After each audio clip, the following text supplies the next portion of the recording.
Good morning, everyone, or evening rather, or afternoon, depending on where you are from and where you are currently stationed. So yeah, I'm Jack, Panda, obviously, and it's nice to see everyone again. I hope you're all ready for tonight's reading, because I certainly am. I've been looking forward to it.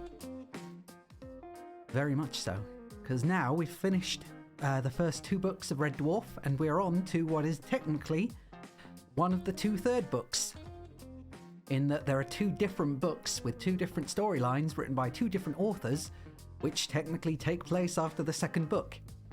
And this is one of the more faithful books to the actual TV show. I've been looking forward to it, because it's also quite dark compared to the actual material. Or compared to the sitcom anyway. But it's still really good. I hope everyone's well. I hope everyone's been taking care of themselves. And I'm here. I've not got my blanket or my hot water bottle today. Instead, I got out my great big Japanese tea kettle thing. And I filled it with Lady Earl Grey. And I'm just letting it steep beside me at the moment. And I'll be occasionally pouring a fresh cup between different chapters. Been quite excited. Plus I've got my little snow bear here keeping my beer cool too. My Red Dwarf semi-appropriate beer. Because unfortunately I couldn't get any leopard lager, but hey, I'll make do with cheap pub beer. So, I hope everyone's well. And let's see, so I think first we have to begin with the usual, which is the Red Dwarf theme.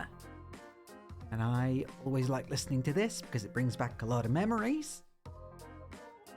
Even if this is a cover, once again, by Melon Girls.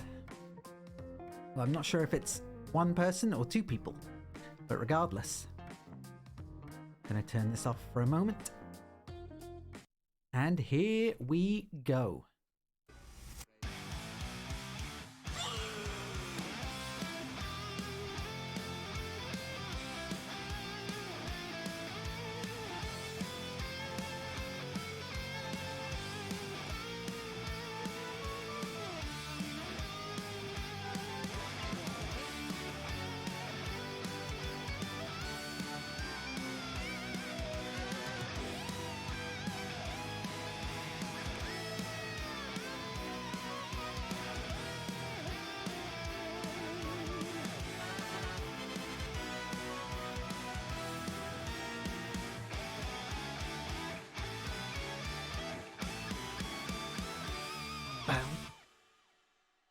Yay.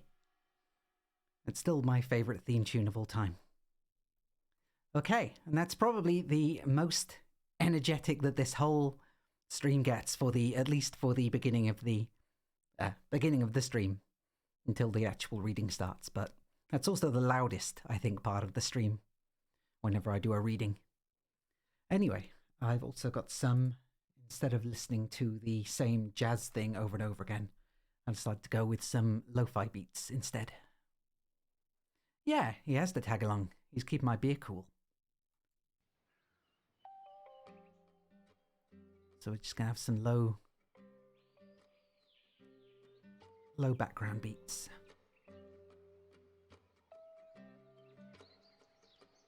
Okay.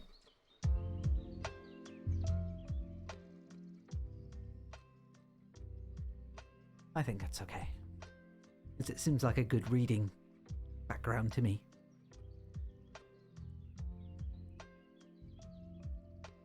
So let's see.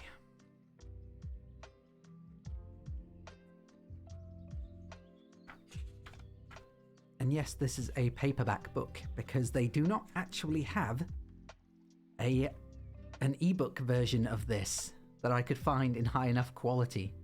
The only ones I found were like amateur typed up from the books ones made by random people, and they were not of high enough quality to use, and they were full of spelling errors and grammar errors, and it was impossible to read.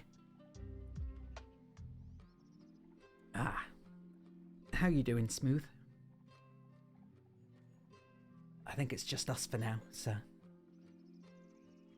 just going to make myself a cup of tea in the process.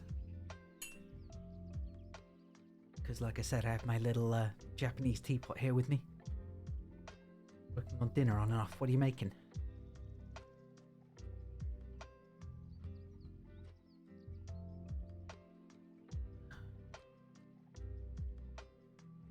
Already smells good. Tacos. Tasty. Oh. I forgot that this... the lid of this tea kettle is also made of steel. Or iron, or something. It's just as hot as the rest of it, because steam.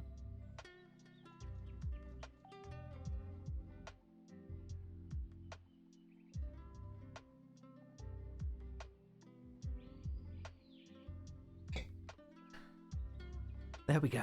Okay. It's my first cup of tea for the night.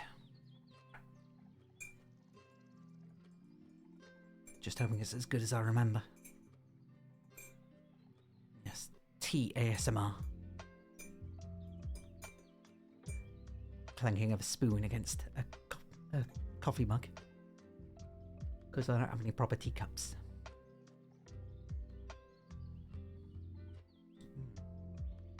That is good tea though.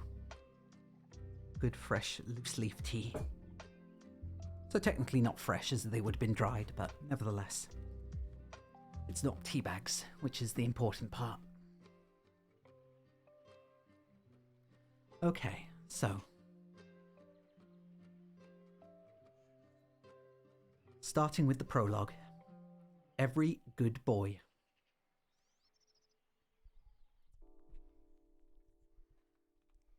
Every good boy deserves favour. Arnold J. Rimmer, age 7 and almost a quarter, is attempting to concentrate on his music notation lesson. For reasons that elude his young mind, it is vitally important for him to master the piano. More important than anything. More important, even, than concealing from his brothers the secret location of his dead spiders and other wriggly things collection. Life or death important. He must commit to memory the names of the notes on the musical staves E, G, B, D, F, using the time-honoured mnemonic. Every good boy deserves favour. He's concentrating as hard as he can. His little face is bunched up like a constipated pig at a truffle festival. But he's got a problem, young Arnold has. And this is the problem. He knows he's going to fail. He has no ear for music. He has no talent for the piano. But then again, he has no talent for anything. The only thing he's good at is letting his parents down. That's easy for Arnold J. Rimmer, age 7, almost a quarter. It's a breeze. Every good boy disappoints father. Outside, in the warm, unreal glow of Jupiter, magnified through Io's plexiglass dome, Arnold's brothers whoop and holler up and down the garden. They're probably not having as much fun as they sound like they're having. They're exaggerating their bellows of enjoyment to taunt him. They'd know he'd like to be out there with them, even though he'd be teased and tortured. Even though he'd be the butt of their cruel, boyish jokes. He'd rather be staked out on the grass and smeared with marmalade to attract poisonous insects than be stuck in the hot, stuffy study, gripping his elementary music notation book with sweaty little hands. So they yell and laugh in a taunting parody of childhood pleasure in the impossibly perfect summer afternoon to tweak his discomfort to the maximum level. And in young Arnold's opinion, it's not even unfair. They have earned their fun. He has not. Every good boy deserves favour. His brothers, you see, excel at things. They are all, in their own ways, excellent boys. Arnold finds it a hideous struggle just to be a notch below average. But his mother won't give up on him. She still believes he can excel. She's convinced he has this hidden talent for music. It's got to be music because there's nothing else left for his talent to be hiding behind. But it's so deeply hidden, this musical ability, that even Arnold can't find it. His musical talent is in deep cover. And the frustrating thing is, If he can only master the piano, everything will be all right. Would that be too much to ask? If he could just turn out to have the fledgling talent of a Wolfgang Amadeus Mozart, then he could relax a little. Then his parents could have something to be proud about. And he really needs something to hang on to right now. Because although the precise details are not clear to his 7 and almost a quarter-year-old brain, he is keenly aware that something very bad indeed could very possibly be about to happen. Every good boy. His school report has been a disaster. In a class of 37 pupils, Arnold has ranked 36th. 36 out of 37. It is the worst ever. Hitherto, he's always managed to hover just above shame and ignominy in the very late 20s.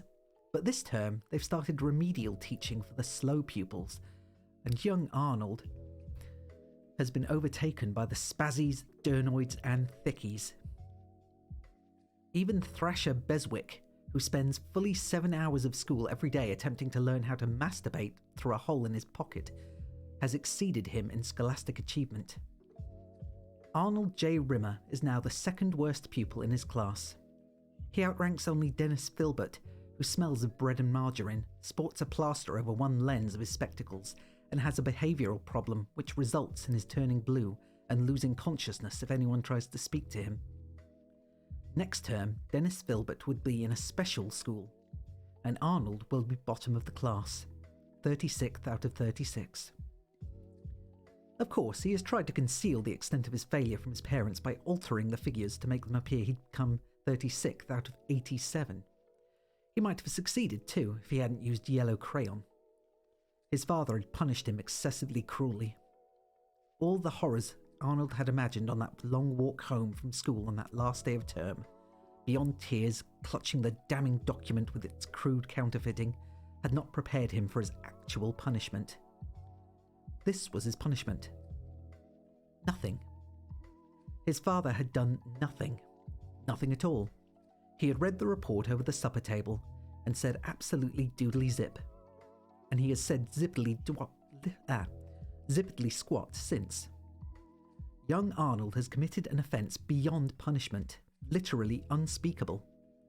Arnold screws his eyes so tightly together they hurt, and red patterns swirl in the darkness. He wishes there was somewhere he could put the shame, some way he could put it down for a while, like a huge overstuffed suitcase to stop it hurting.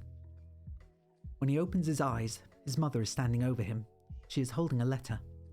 Arnold can see the school crest on the letterhead. Although no one has spoken directly to him about it, he knows what it is. It's about being kept down. He has overheard his mother on the phone, arguing with his teachers about it. He has surprised his brothers whispering in huddles about it.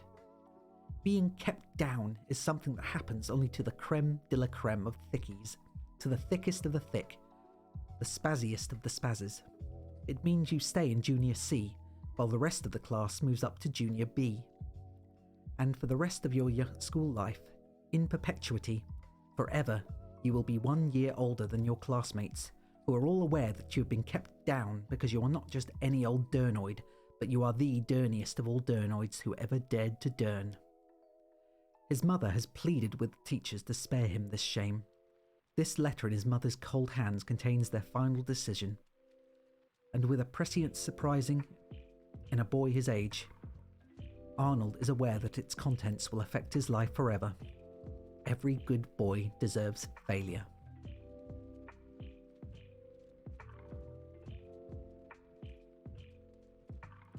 It's quite a damning entry to the next book, isn't it?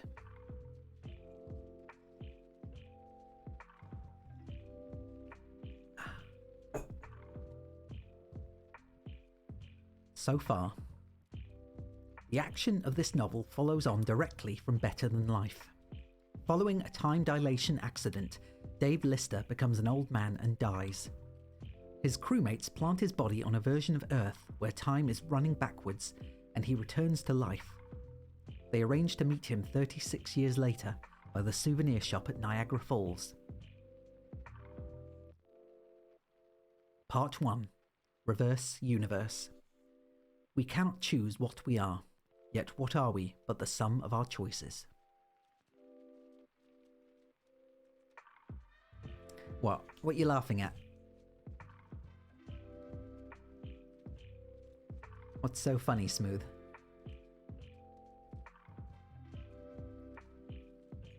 I was also hoping to wait for more people, but I don't think we're going to get many people.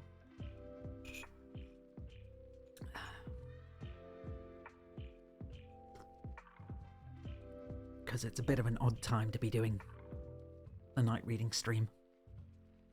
And yeah, I'm not sure why they chose that place either. Especially because I'm pretty sure that they put him down in Britain, so how he would get there 36 years earlier in reverse, I don't know. But oh well. So this is really good tea.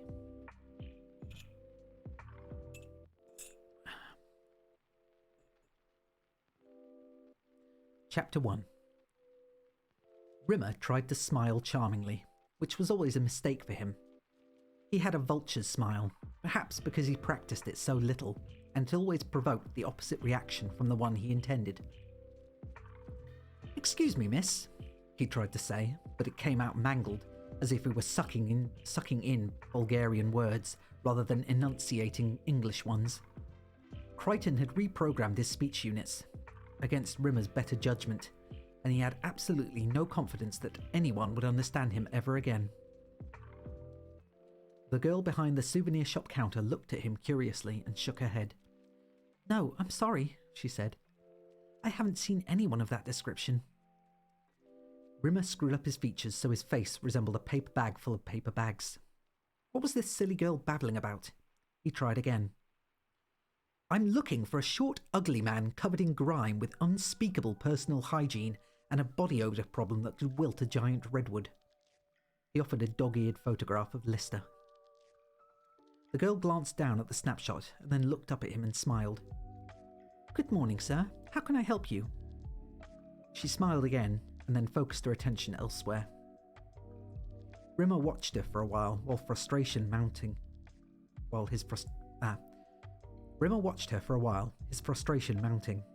He tried to attract her attention again with a couple of subtle throat clearings, but the girl was watching the news on her illicit below-counter TV and chose to ignore him.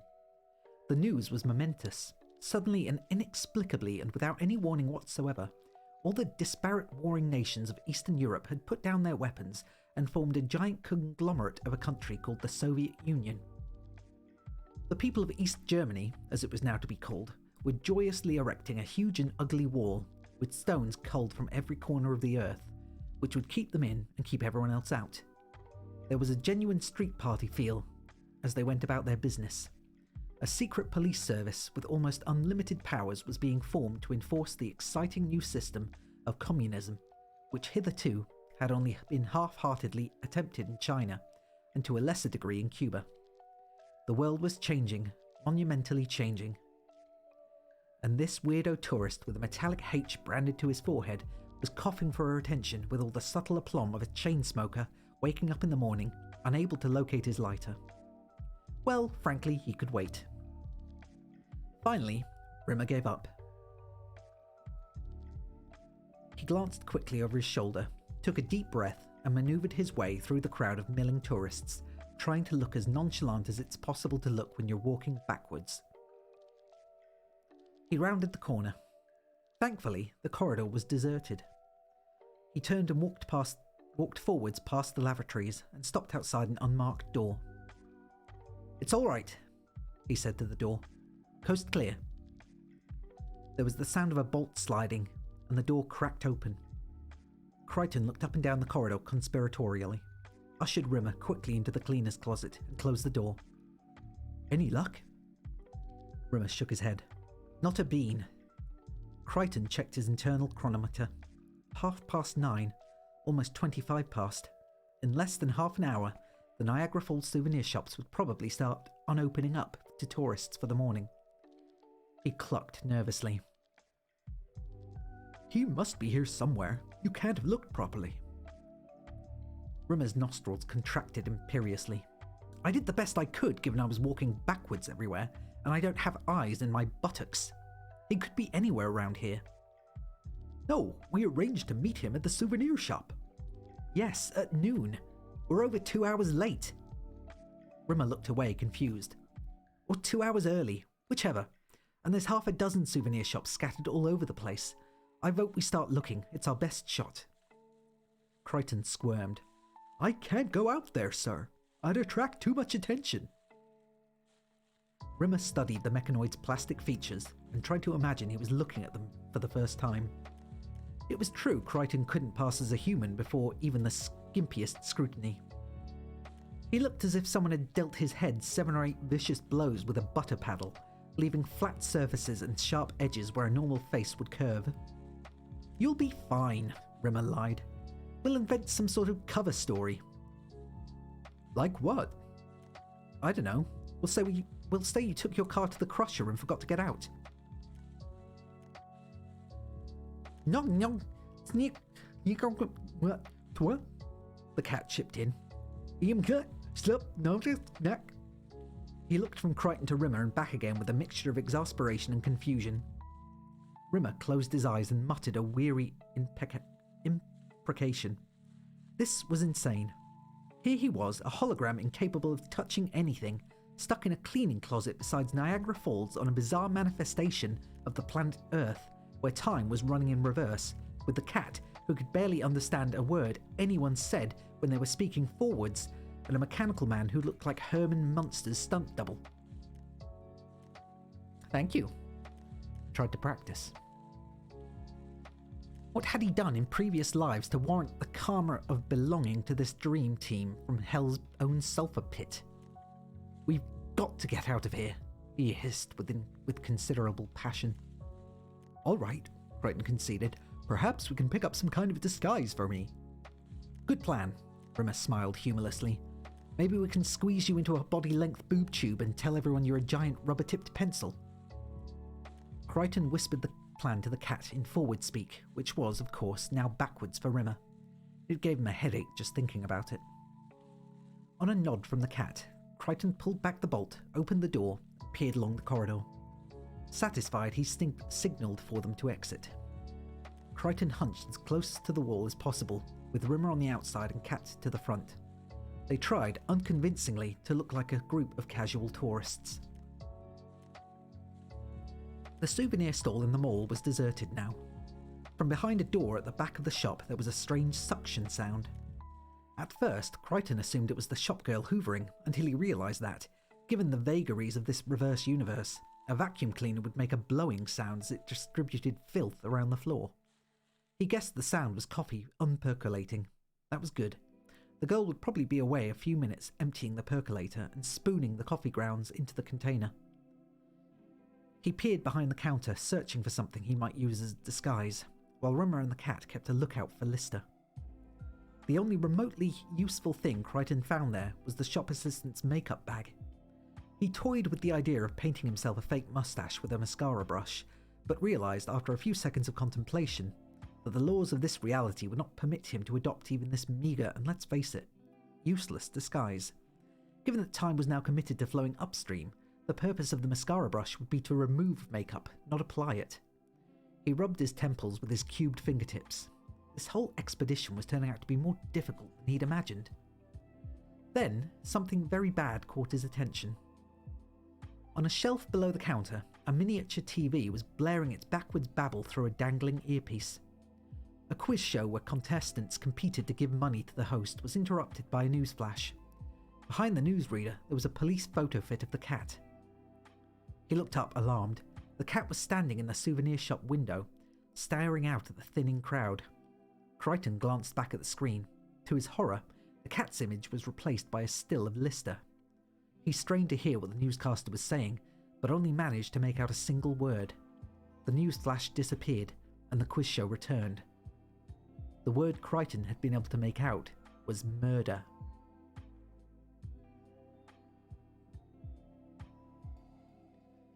I think that's a good beginning. Mystique and mystery. Be good tea. I think if I was Arthur Dent, I'd really struggle in space without tea.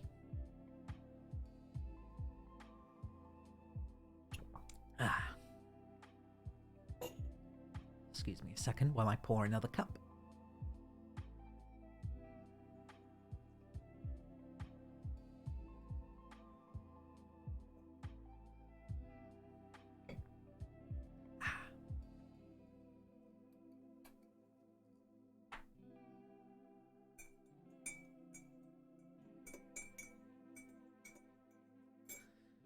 I'm not going to look forward to cleaning this thing out, though. Okay. Chapter 2. The back of the police van stank of vomit and stale urine, which would no doubt be inserted into various drunks and druggies once the morning drew to a close and the graveyard shift began. Lister shifted uncomfortably on the hard bench. The handcuffs were pinching his wrists wickedly as he fiddled with his groin, where the pain was beginning to crescendo, and his left ear was starting to throb redly. There were two policemen opposite him and one either side, all of them glowering at him relentlessly. Despite all this, Lister was feeling pretty damn good. The last 8 years or so had been fairly hellish, and at last his ordeal was almost over. Without warning, the policeman on his left slammed the palm of his hand against the side of Lister's head, which stopped the throbbing and returned his hearing to normal. Better and better. Lister spotted some freshly chewed gum on the floor of the van. He stomped his foot to it, deftly flicked it up into his mouth and began chewing the wad contentedly, each movement of his jaw infusing the gum with more and more spearmint flavour. He heard a distant rumble and glanced through the dark, reinforced glass of the van's rear window. He could see the mist from the falls as vast volumes of white water cascaded up the mountainside. Almost home. He leaned his head back against the side of the van. Actually, I'm going to stop this and just play my own music because it's just more me. There we go.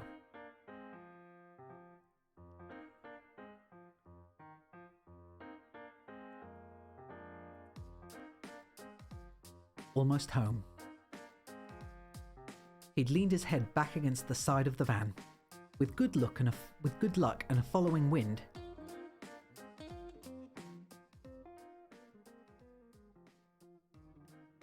that okay?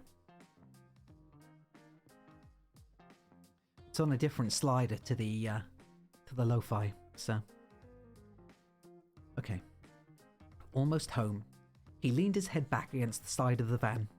With good luck and a following wind, he was less than 24 hours away from his first truly satisfying bowel movement in the best part of half a century. He sighed happily. Did anyone, anywhere, enjoy a more sumptuous prospect? The cat was beginning to feel extremely queasy. He was watching a fat man pick bits of his pale fish flesh out of his mouth with a fork, which he was then sculpting neatly around a kipper skeleton on his plate. The cat glanced over the table at Rimmer and Crichton to share his disgust with them, but they were both intent on their gobbledygook conversation. He looked around the cafeteria for a less distressing view, and settled on a young woman across the room who was slowly ejecting a long bacon roll from between her lips, which he managed to find mildly erotic. Rimmer was holding a palm to his forehead to conceal his hologrammatic H, his elbow resting on the table. They'd selected the gloomiest corner table in the room, but Rimmer still felt self-conscious and exposed. That's all you heard? Murder, not who murdered who or how or where. Crichton shook his head. I'm afraid not, sir. But the cat's definitely involved. I think we must assume so. His likeness appeared alongside Mr. Lister's in the bulletin. Rimmer looked over at the cat, who for some reason was licking his lips lustily. His attention, which was undeniably the least of his attributes, focused elsewhere. We've got to find out more. Can we get a hold of a newspaper? With respect, I don't think that would do any good. Whatever it is that happened is going to happen fairly soon. The newspapers that reported it will have already been wiped to the presses this afternoon. Rimmer's forehead squirmed as he bent his mind to the concept. Yes, he agreed eventually. Yes, that sounds about right. In this place, people would take their papers to newsagents or leave them out on the steps for paper boys who would then send them back to the publishers. Then the printers would wipe the paper clean and hundreds of journalists would obliterate the news stories from their computers. The fresh paper would get taken away and turned into rainforests. Rimmer shook his head in amazement. They would make tabloid press barons here, philanthropists and heroes, their lives dedicated to the destruction of mealy-mouthed scandal-mongering and mild pornography and the refoliation of the planet.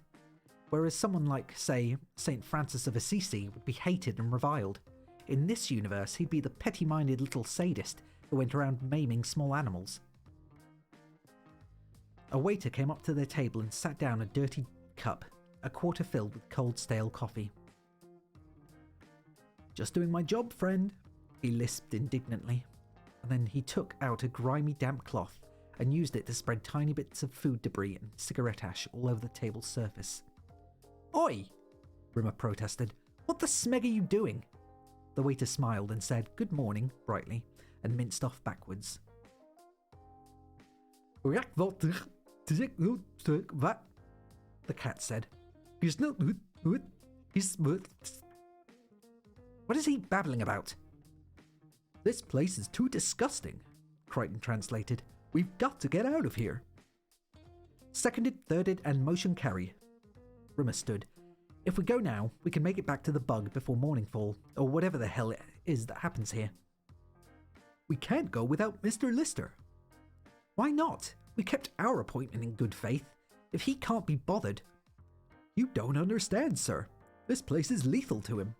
If we leave him here, he's going to carry on getting younger. His body will start to shrink. In a few years again, he'll have to go through puberty again. Backwards. Can you imagine that? His pubic hairs will retract into his body. His gonads will suddenly rise, and he'll find himself in the soprano section of the school choir. He'll carry on growing smaller and stupider until some obstetrician finally forces his fat, blue, screaming body into his mother's womb, where he'll spend 9 months struggling to split himself into spermatozoa and an ovum, and he'll end his days swimming around as a sperm in someone's testicle sac." Rimmer was surprised to find himself snarling in distaste. "Well, I agree it's not a very pleasant way to go, but he's brought it on himself. He was supposed to be here." "He'll come." "And if he doesn't? What about us? What about the cat? For all we know, he's about to get murdered." Crichton shook his head. "I think not. Logic dictates that if someone was to kill him here, he'd have arrived dead." Again, Rimmer was stopped in his tracks while he mulled over the topsy-turvy logic of his exasperating universe. "All right, fine." He looked at the cafeteria clock. "It's 9:15. We'll give him till 8:30. "Agreed." Crichton stood. At that time, the false souvenir shops would no longer be open in any case, and they would have to devise a new stratagem. It had taken them just over 5 hours to hike down from the spot where they had concealed the rebuilt Starbug. It would take even longer to get back, travelling uphill. They had until midnight to effect their takeoff. After that, the conjunction of the planets would render their journey out of the solar system impossible for some considerable time. If they missed their flight window, they would all be marooned here, which didn't bear thinking about. So long as they found Lister inside the next 3 hours, they would be safe. That would be time enough, Crichton decided. "Suggest we all head back to the mall area." He translated for the cat, and the three of them trooped out backwards. As they passed the coat stand by the exit, Crichton discreetly borrowed a yellow cagoule. Backing out into the corridor, he slipped it over his head and tugged the strings of the hood tight around his face. His guilt circuits almost went into meltdown in response to committing the theft, but he managed to override the intense pain by concentrating on his primary directive, which was to ensure Lister's safety. There was a further problem which Crichton couldn't bring himself to confess to Rimmer. He was carrying the portable power pack that generated Rimmer's holographic image. Unfortunately, he'd neglected to foresee that, in the physics of the reverse universe, the batteries would be recharging, not discharging. In slightly less than an hour, they would overload, and while Crichton couldn't exactly predict the consequences, he concluded that whatever did happen wouldn't be entirely beneficial to Rimmer's well-being. Chapter 3. And Tea.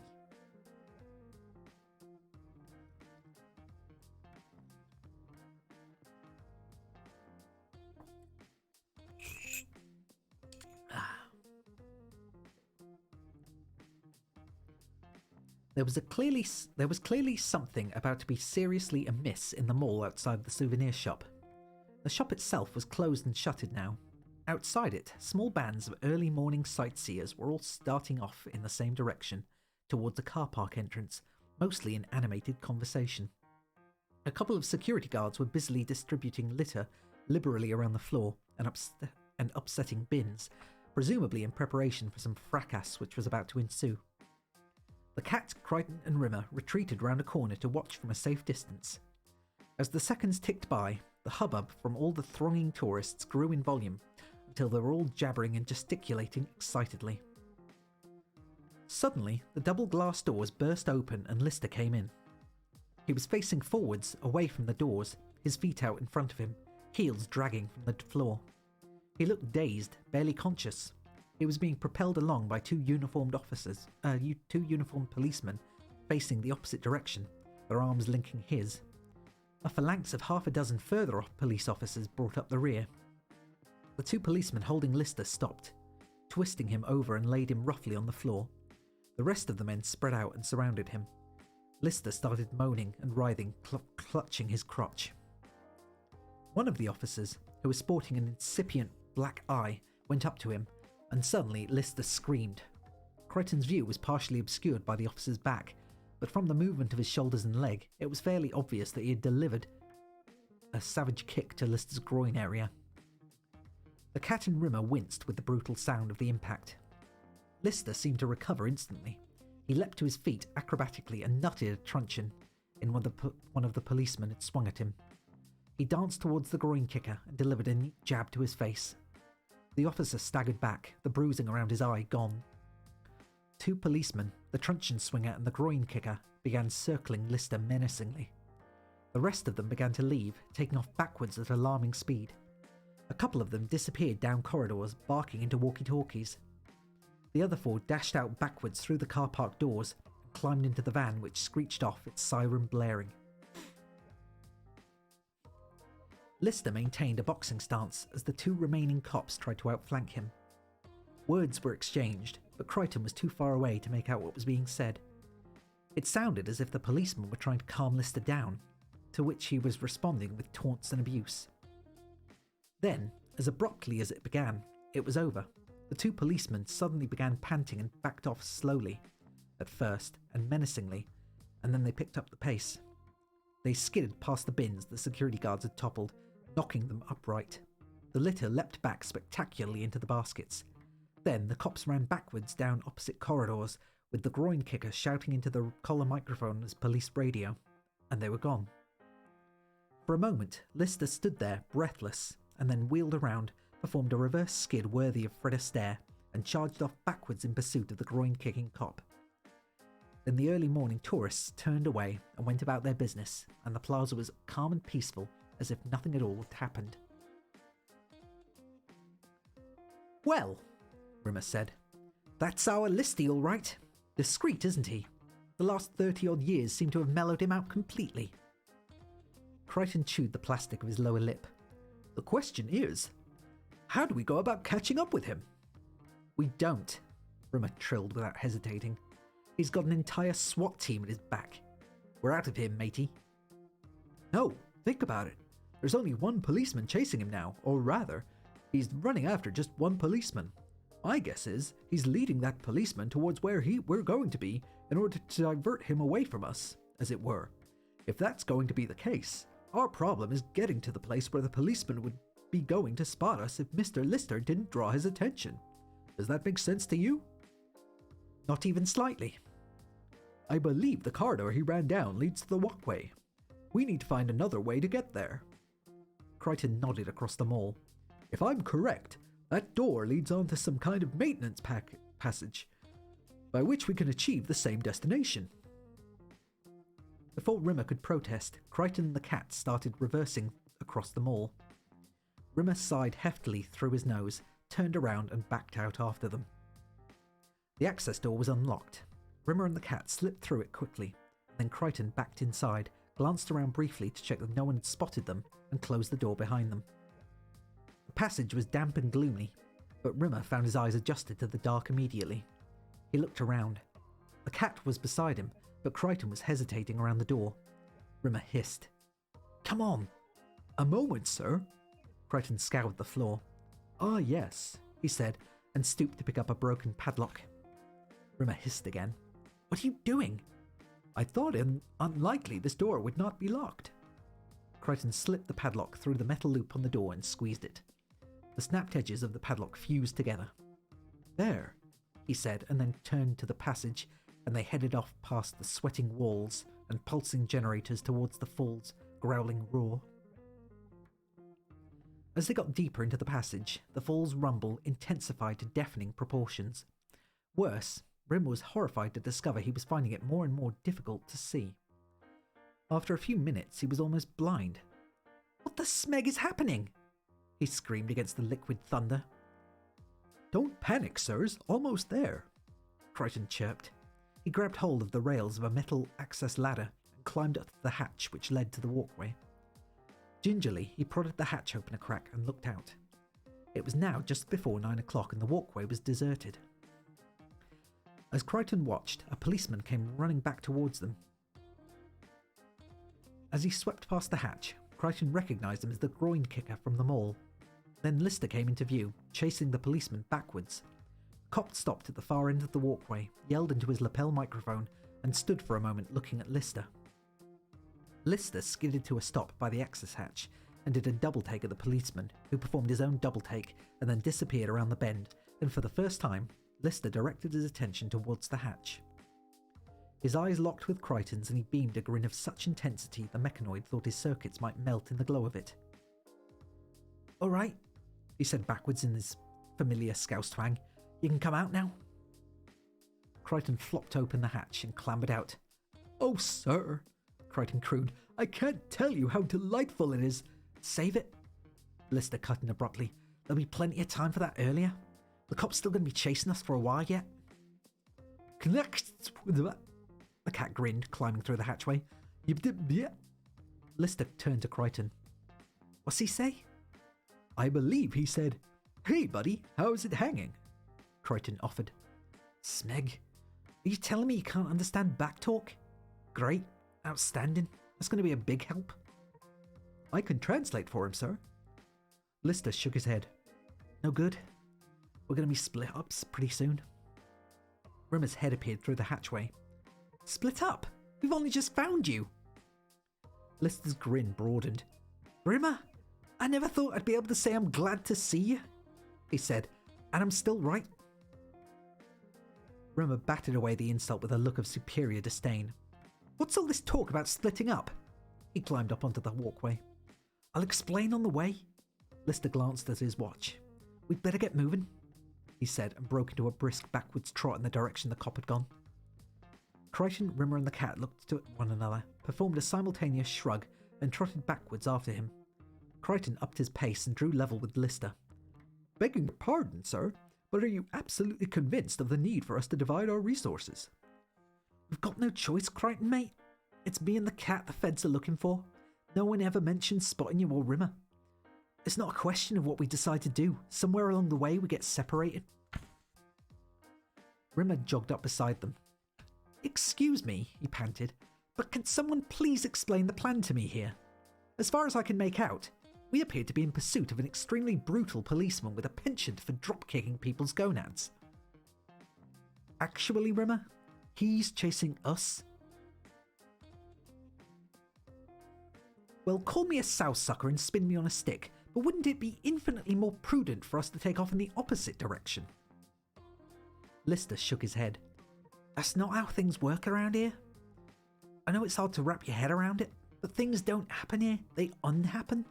Because basically, they've already happened, and there's not a blind thing you can do to change them. It's like trying to change the past in our own universe." They ran on for some considerable time until the constant background rumble of the falls was just a distant roar.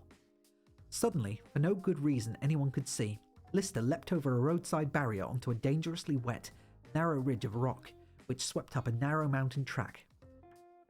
As they jogged up to the track, they rounded a bend, and the snaking track was clearly visible for a mile or so.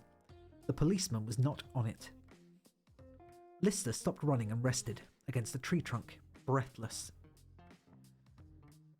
The cat, whose expression was clearly portrayed complete bewilderment at the proceedings, caught up with them. He whined, his baffled eyes darting from Lister to Crichton and back again. What did he say? Lister asked. Rimmer waved his hand. I think we can assume it doesn't contribute significantly to the discussion, he guessed correctly. What I want to know is, if you're right, if the future, which is the past, has already happened, and we are nothing more than bits of flotsam swept along by time's stream, the big question is, just what precisely is it that's going to unhappen to us? Lister shook his head again. I'm not sure exactly.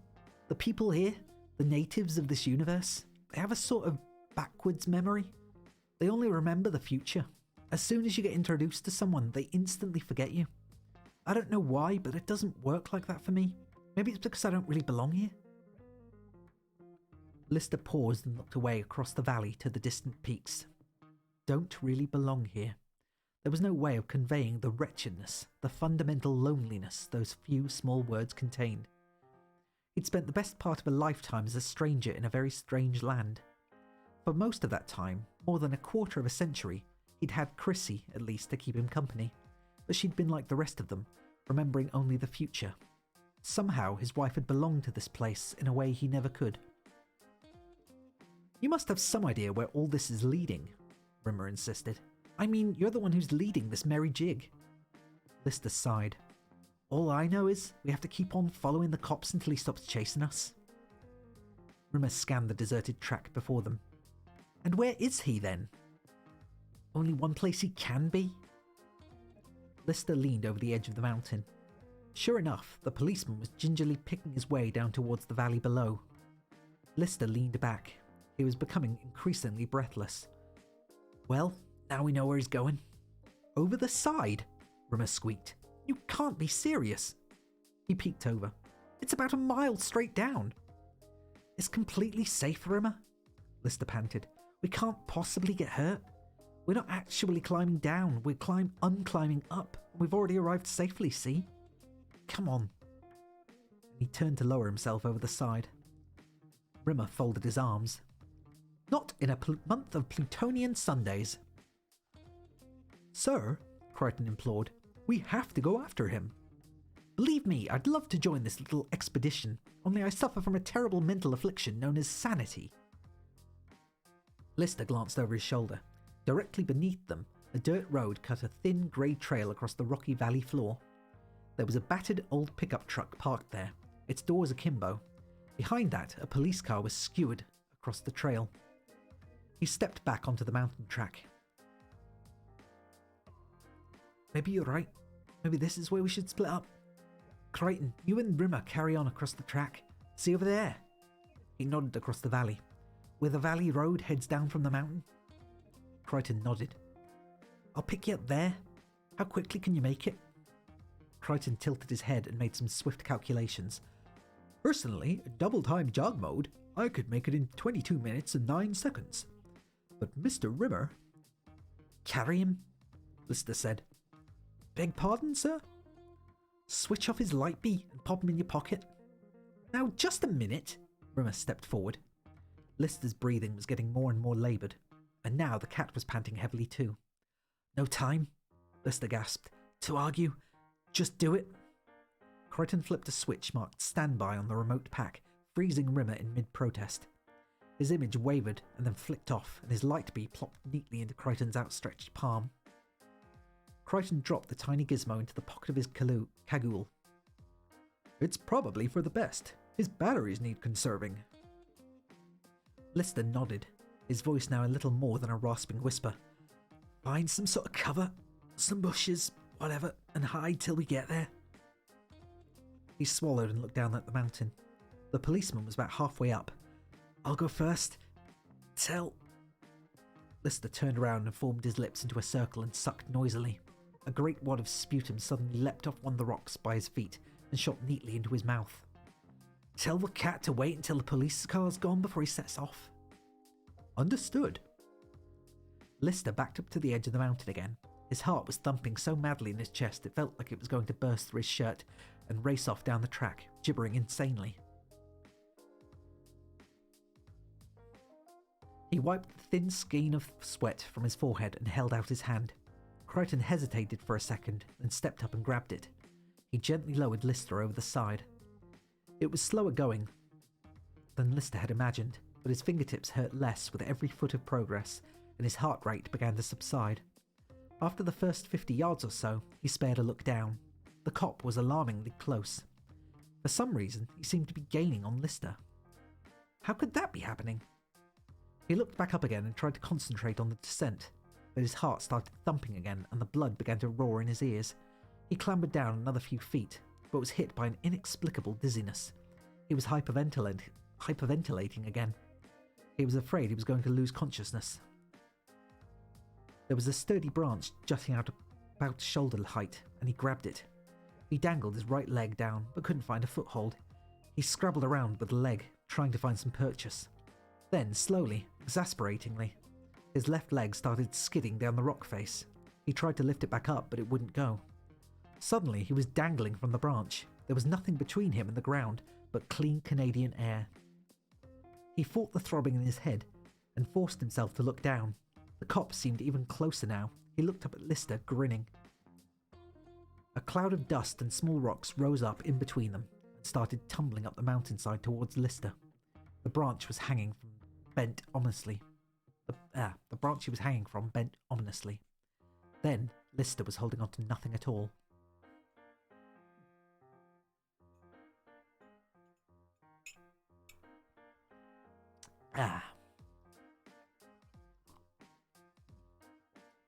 Biggest problem with it being so cold in here.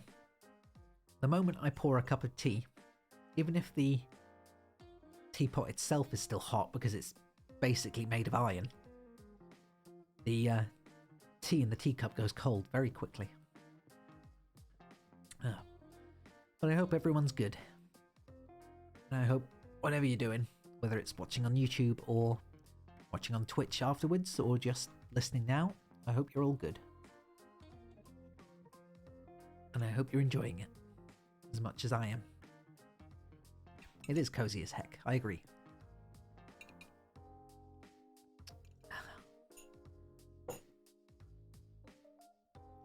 Chapter 4. He was travelling in a cloud of choking dust. Rocks and pebbles were bouncing off him like it was being pelted by an angry crowd. He was falling up the mountain. Panic yabbering at his brain, he clawed desperately at the rock face, instinctively grabbing for some kind of handhold. His fingernails scraped at dust and dirt. His legs kicked wildly at the unyielding rock like a child in the throes of a tantrum. The choking dirt cloud whirled around him, and he was nothing more than the blind eye of a dust devil spinning up the mountain. And time was certainly passing, it just didn't feel like it to Lister. And then, miraculously, a medium-sized rock tumbled into his hand, and he managed somehow to jam it into the mountainside, arresting his sudden ascent. He jabbed his foot into a cleft in the rock, and suddenly it was all over. His heart was thumping normally, his breathing was close to normal, and the thudding pulse had gone away from his ears. He looked down. The cop was much further away now. Without feeling the need to catch his breath, Lister set off again down the mountain. The cat was leaning over the side, peering down at the bizarre spectacle. He was having second thoughts about following Lister down the mountain, that was for sure. He glanced off up the mountain track, but Crichton was almost out of sight by now, jogging backwards at what looked like an impossible pace.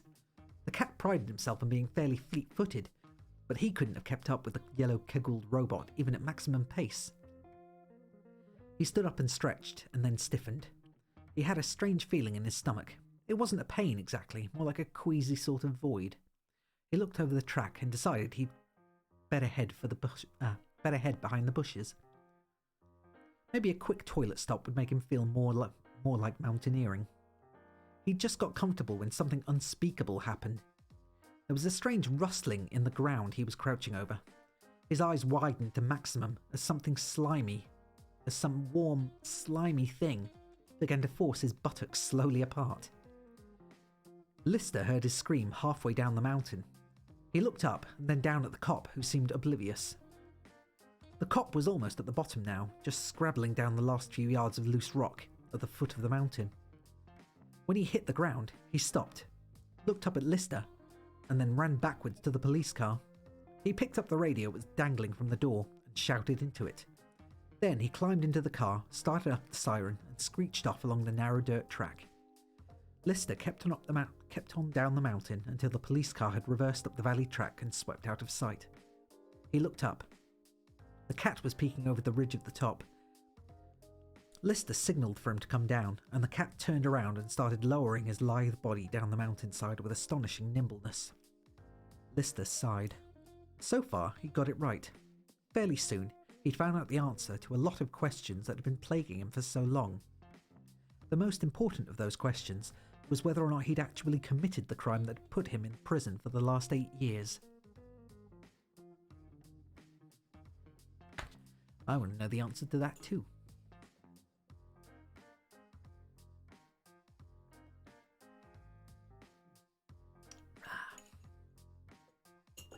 Excuse me a second while I pour another.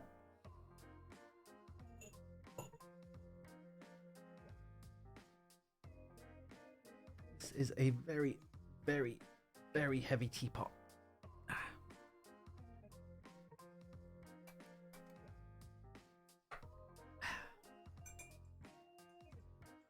But to be honest, I didn't think I'd be nearly out of tea so soon. So I think this thing only holds about 4 cups. But oh well. I'm only here for 2 hours, so... Chapter 5. Crichton felt more than a little stupid jogging backwards up the mountain trail.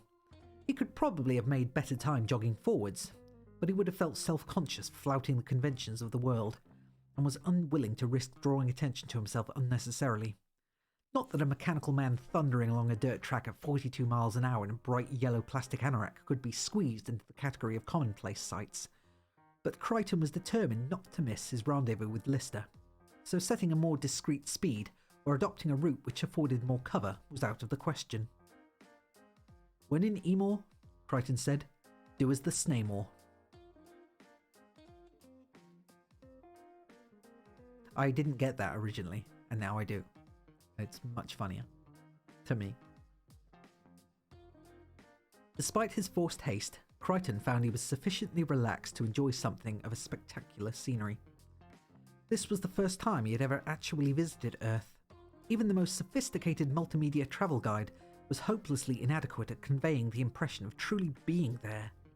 The colours, the smells were so much more sumptuous and intense. The early morning sun was beginning to glow a reddy orange as it sank low in the east, and Crichton was astonished to see the moon was still clearly visible in the cloudless sky. He'd always considered that possessing a mere single moon somehow made the Earth the poor relation of the solar system, but seeing it firsthand convinced him otherwise. A solitary moon was pleasing aesthetically.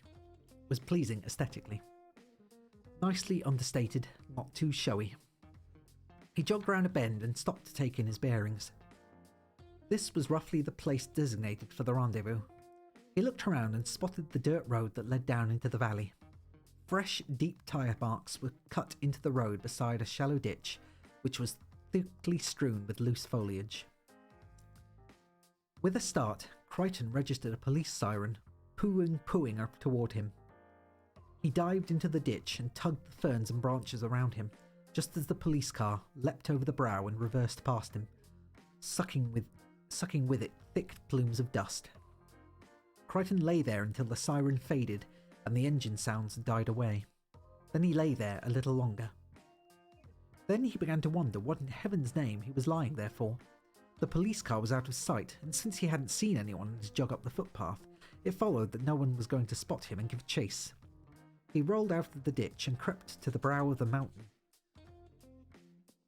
The old pickup truck was whining up the valley trail toward him. He collected up the foliage he'd used for cover and began to reattach it to nearby bushes and trees. It seemed the decent thing to do. In the reverse ecology of the planet, the function of plant life was to suck in the oxygen that humans exhaled, and process it into carbon dioxide which humans required to breathe. Just as he was reaffixing the last leaf, the pickup truck tumbled over the crest of the track and screeched to a stop neatly in the pre-cut tyre tracks. The door flung itself open and Crichton caught the handle. "Everything okay, sir?" "Get in, Crichton! Let's go!" Crichton climbed into the passenger seat and tugged the door closed. Lister raised his foot from the brake, and they lurched off backwards. When they hit top speed, Lister pumped down on the accelerator and they raced steadily off along the track, up towards the peak. Crichton looked up at the driver's mirror and caught a glimpse of the cat, who was sitting rigidly in the rear seat, his eyes wide and unblinking, as if someone had slapped 2 fried eggs either side of his nose. "What's wrong with the cat?" Lister shrugged. "He's been like that since the climb. Hasn't said a word." Crichton twisted round in his seat. "Are you feeling all right, sir?" The cat simply kept staring straight on. Crichton noticed his lips were moving minutely. He leaned over as close as possible and made out the cat's mumbled murmur. He was saying over and over. When Crichton turned back, Lister was studying the driver's mirror. "There he goes," he said. Crichton twisted round again. The trail had widened and straightened, and in the distance, a flashing blue light above a small ball of dust was travelling away from them. "Won't be long now," Lister smiled. After a few seconds, the dust ball vanished. The black and white killed its lights and siren, and reversed swiftly off the track through a gate which led to a small farmstead where it seemed to park. It took the pickup a couple of minutes to reach the gate. As they zoomed up, Crichton saw the policeman standing by his vehicle with a barefoot man in dungarees. They were both staring at the pickup agape. Crichton felt Lister's hand on his head, thrusting him below the windscreen. "Stay out of sight!"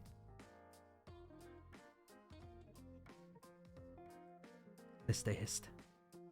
After a few seconds, Lister raised his hand and Crichton straightened up in his seat.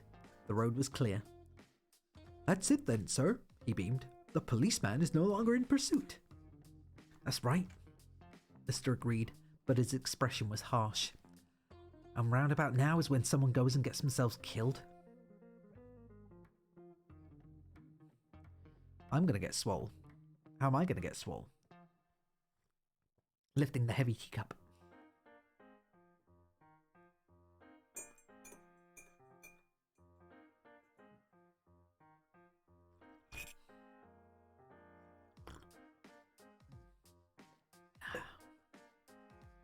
Need to lift it a lot more times to make up for the calories I'm getting from the tea. Not that there's any sugar in it, but I imagine tea has calories in it regardless somehow. Because everything that isn't water seems to have calories in it.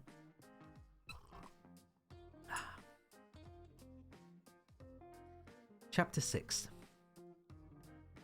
Rimmer glowered out the window into the blurred motion of the valley below. He'd given up glancing at the speedometer when he'd noticed that the needle had bent and stuck on the upper extremity, which was, for the record, 120 somethings per hour. Rimmer didn't know or care whether it was miles or kilometers. In his book, anything over 30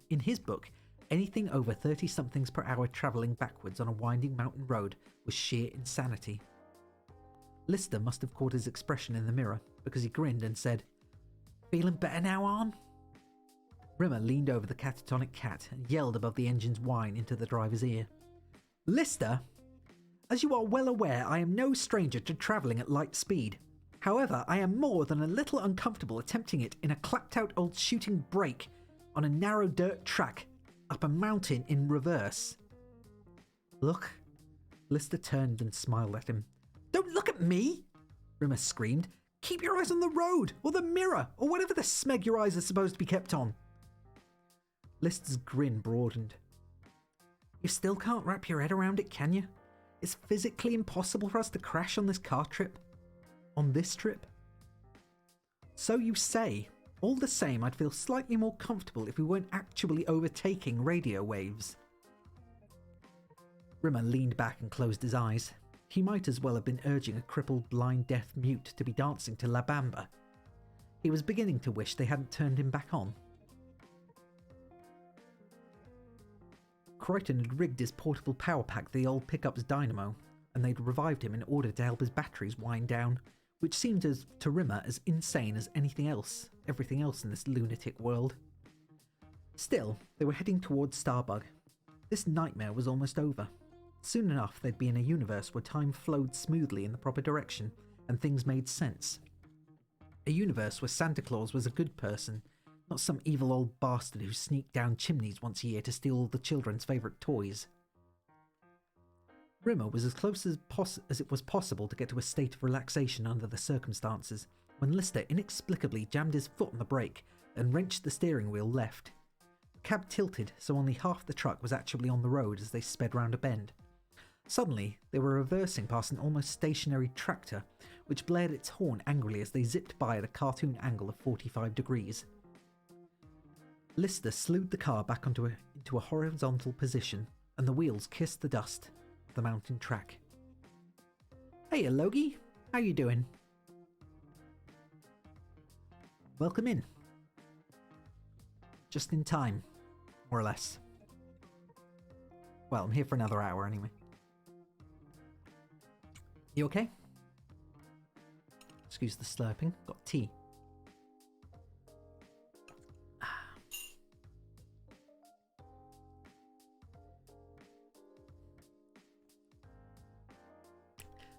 "Hang on," Lister shouted. He looked over at Crichton and Rimmer, both of their faces frozen in grins of terror. "Sorry, I should have warned you beforewards." He shrugged. "Habit." Rimmer prized his nails out of his knees and uttered a vowelless word which, under normal circumstances, the human larynx could not possibly reproduce. He looked out of the window. Hedgerows and bushes spat past dizzyingly. Despite their near-death experience and the fact that the road was getting cruder and rougher, Lister hadn't dropped his speed one iota. "Just how much further?" Rimmer began, and then spotted something that took his mind off the velocity.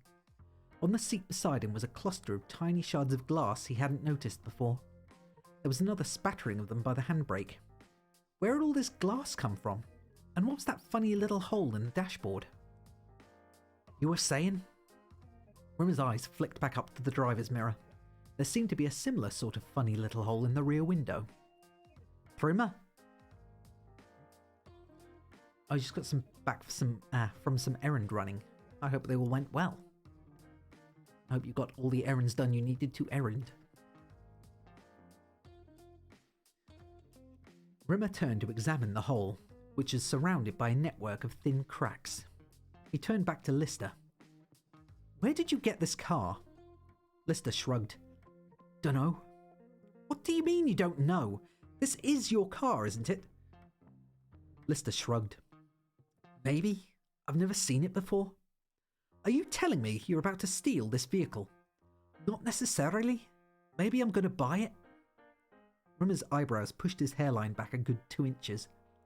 "At the highest, most obscure peak of the most obscure mountain range. Presumably from one of the many discount second-hand car showrooms that flourish there." Lister shifted uncomfortably in his seat. "Who knows? Maybe we buy it from a farmer or something." "Lister, there's only one kind of people live in the most obscure peaks of obscure mountains. Strange people. People who don't like other people. Not polite, besuited second-hand car salespeople. Hermit-type inbred people with crisscrossed front teeth and a penchant for stews well stocked with human flesh. People who, when other people take something away from them, are not averse to shooting at those other people with bullets." Crichton twisted towards Lister. "Bullets?" Lister sighed. "Okay, we're going to get shot at." He nodded at the bullet hole in the dash. "But he's going to miss. Can everybody please relax?" But Rimmer couldn't relax. He became less relaxed with every stone that spat itself under the wheels of the stolen car as they relentlessly wound their way up the narrowing road towards an inevitable gun battle. Chapter 7. Rimmer thought he was at his most unrelaxed when Lister suddenly thrust his hand out the driver's window and caught a handful of shattered glass, which he distributed around his lap, but he was wrong. His unrelaxation didn't even peak when Lister screamed, "Heads down!" and ducked towards the steering wheel.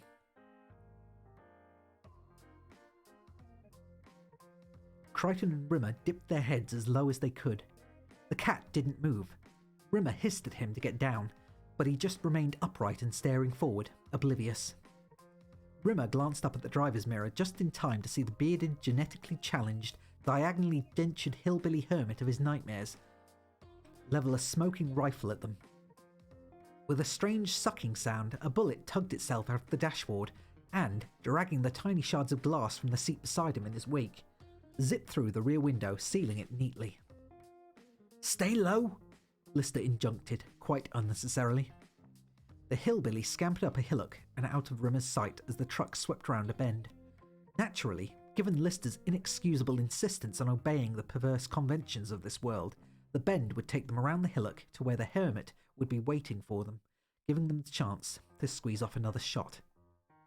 Sure enough, there was the strange implosion sound again, and the glass on Lister's lap leapt up and formed itself into a driver's door window, which for some reason appeared to be misted over and coated in yellowish slime.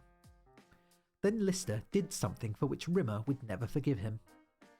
Lister parked the car. "Lister? What the smeg are you playing at?" Rimmer mezzo-sopranoed.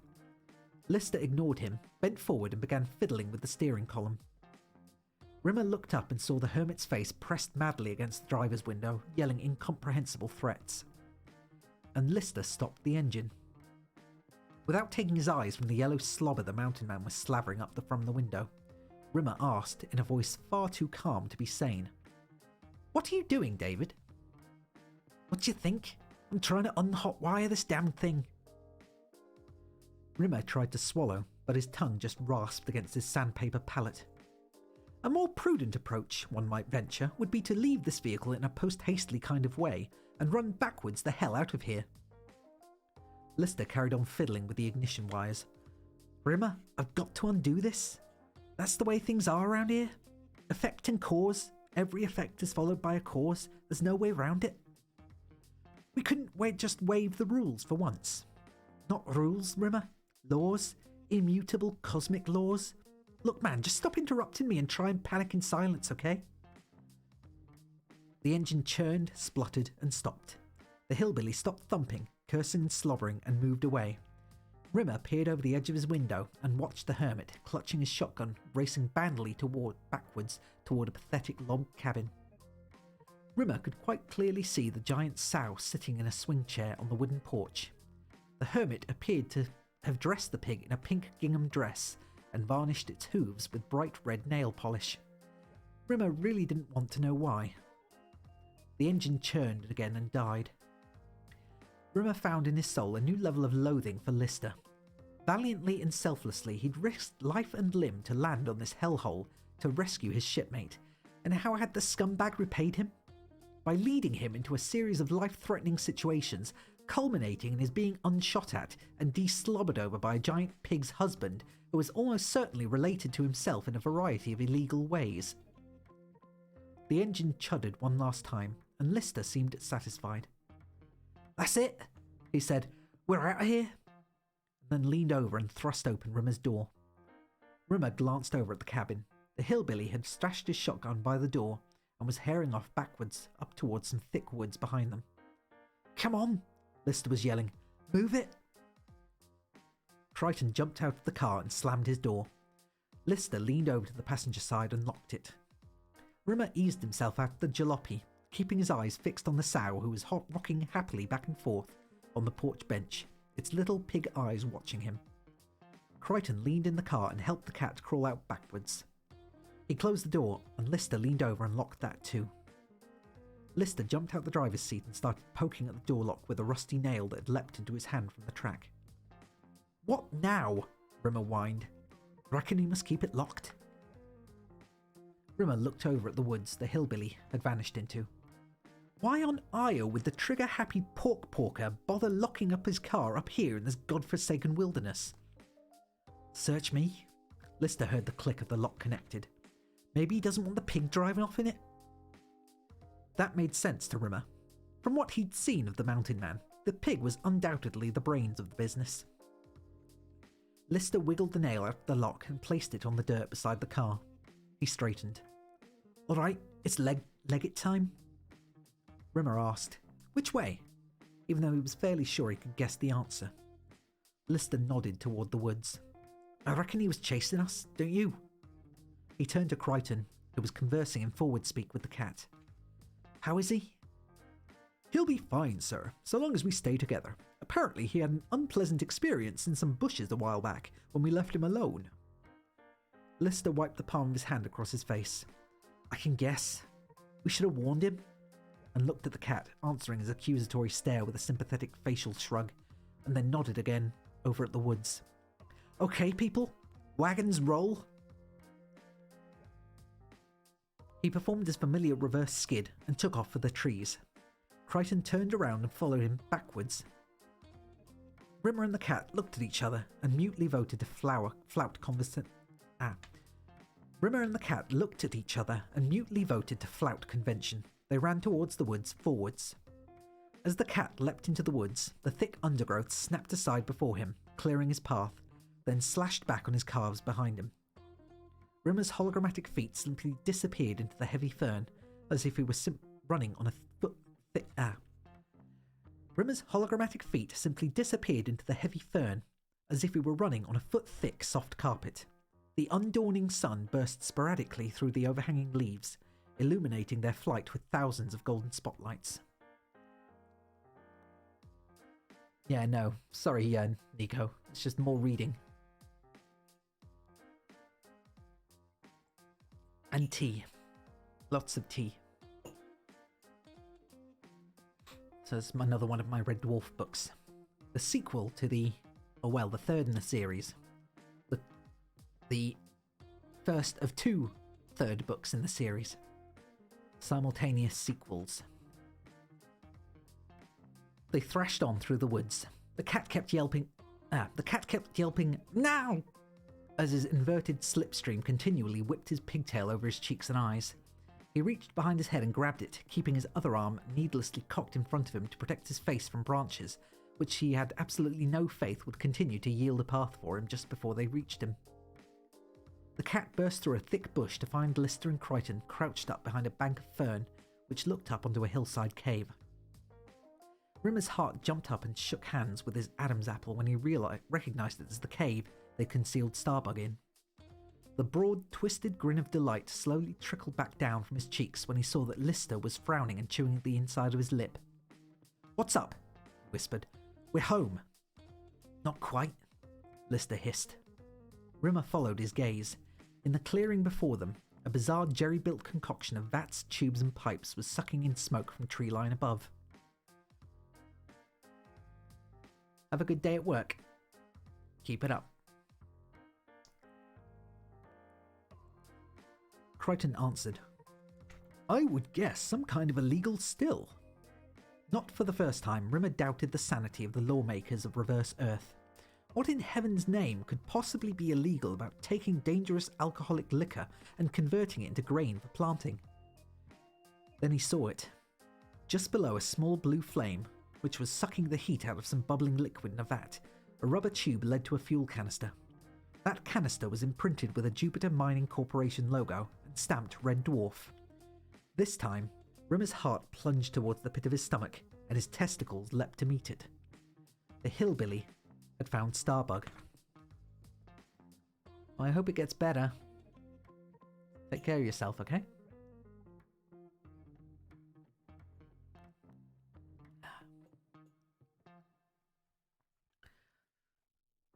Chapter 8. There were lots of things Crichton was trying not to think about.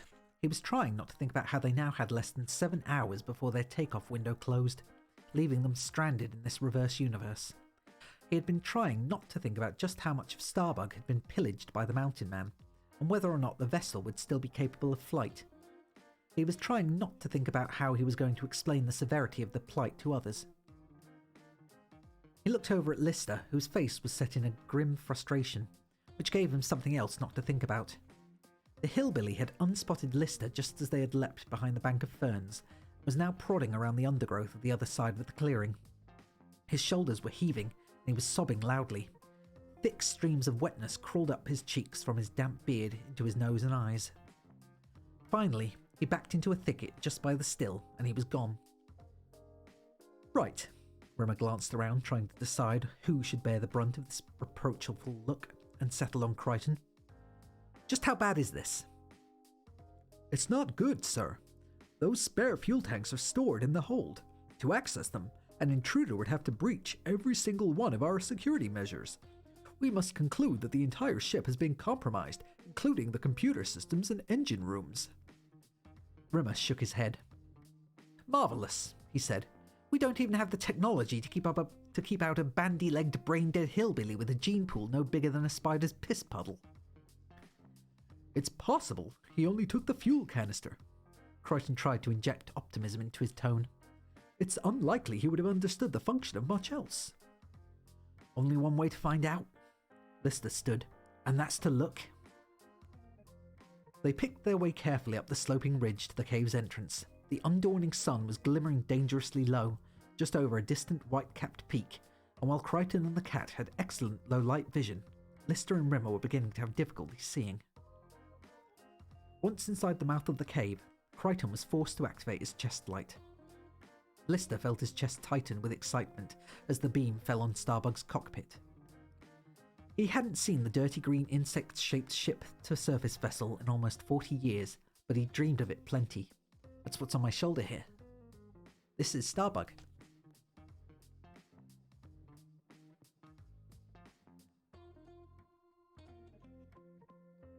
It had become an icon to him, his ticket home. They walked around to the flared tail section. The rear drive jets all seemed to be intact and in place. The bulbous midsection appeared secure.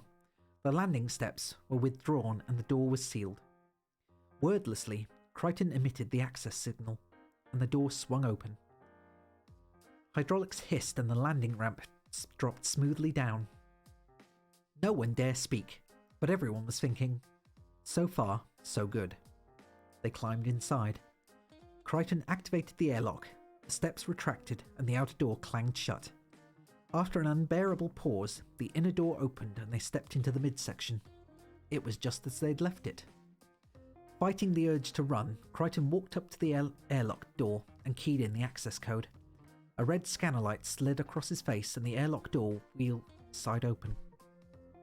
He walked into the midsection and straight up the 4 steps into the cockpit section as the drive lights flickered on. He eased himself down the seat of the drive computer station and started running system checks.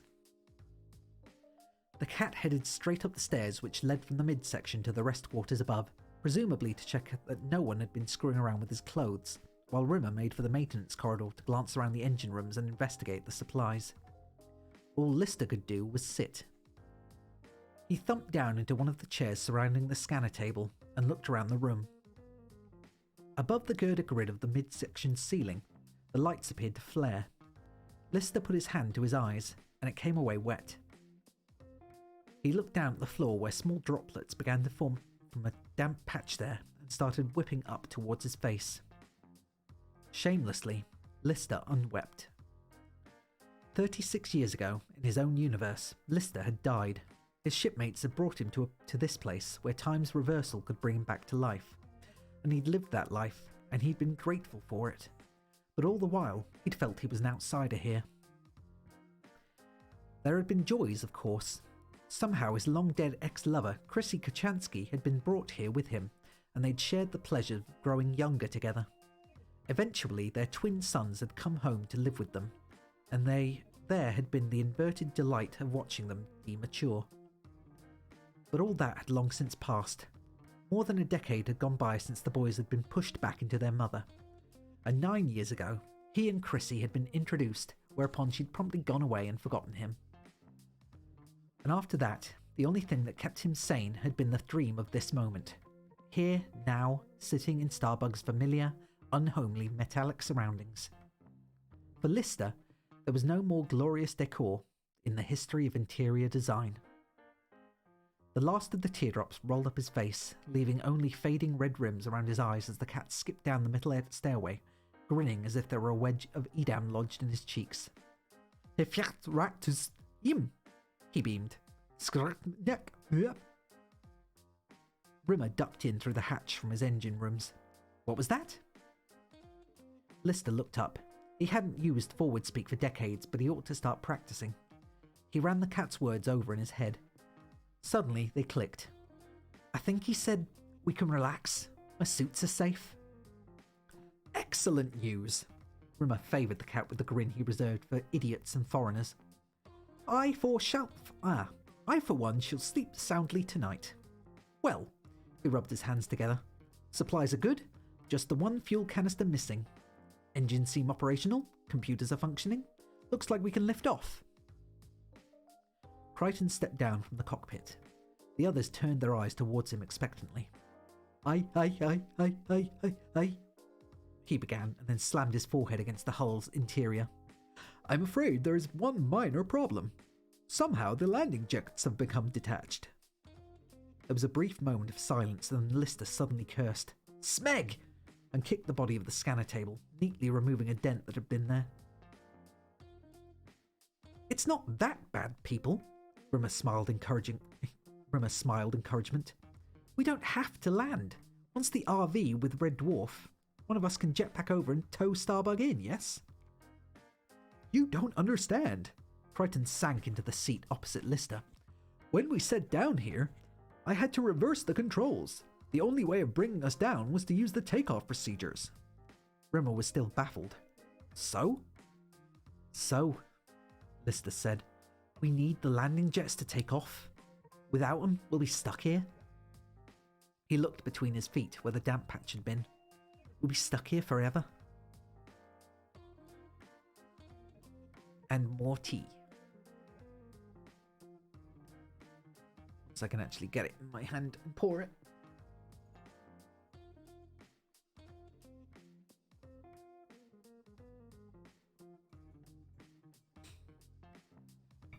And also hope that the lid doesn't fall off.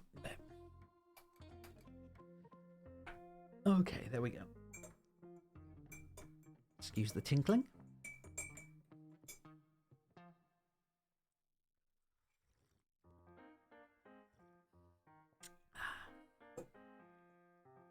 Can't get better than Blue Lady Earl Grey. Okay, Chapter 9. The four of them stood under the bulge of Starbug's belly. Crichton's light angled directly at the alarming space where the retrojets ought to have been. All three of them were missing. It doesn't make sense. Rimmer ran his hand through his wiry hair. Why would Jethro Clampett's stupider brother want 3 landing jets from a space vehicle? What's he going to do? Launch his cabin into orbit and join the Mile High Club with the pig? Perhaps he's not the one responsible, Crichton offered. Look! He directed the beam at the severed retainers which had been welded to the engine. The metal exposed there was rusted over. Crichton's list of things he didn't want to think about was growing to novella proportions. All right. Rimmer walked back to the Starbug's rear. Couldn't we rig up one of the main thrusters underneath so it could act as a landing jet? It might work, Crichton agreed, if we had time. Unfortunately, it's not an option. Why? Rimmer strode back to the group. What's the rush? We're relying on a certain planetary condition to help us slingshot out of the solar system. Those conditions will not be fulfilled unless we leave soon. How soon is soon? 5.5 hours. Lister blew like there was a tuba missing from his lips. That's soon? Okay, alright. How about we angle the front retros? That should give us some lift. Crichton looked towards the cave's entrance. I doubt we'd get sufficient power to clear the tops of those redwoods. Certainly not enough to get us over that mountain. Right then, Lister shrugged. We've got just one shot.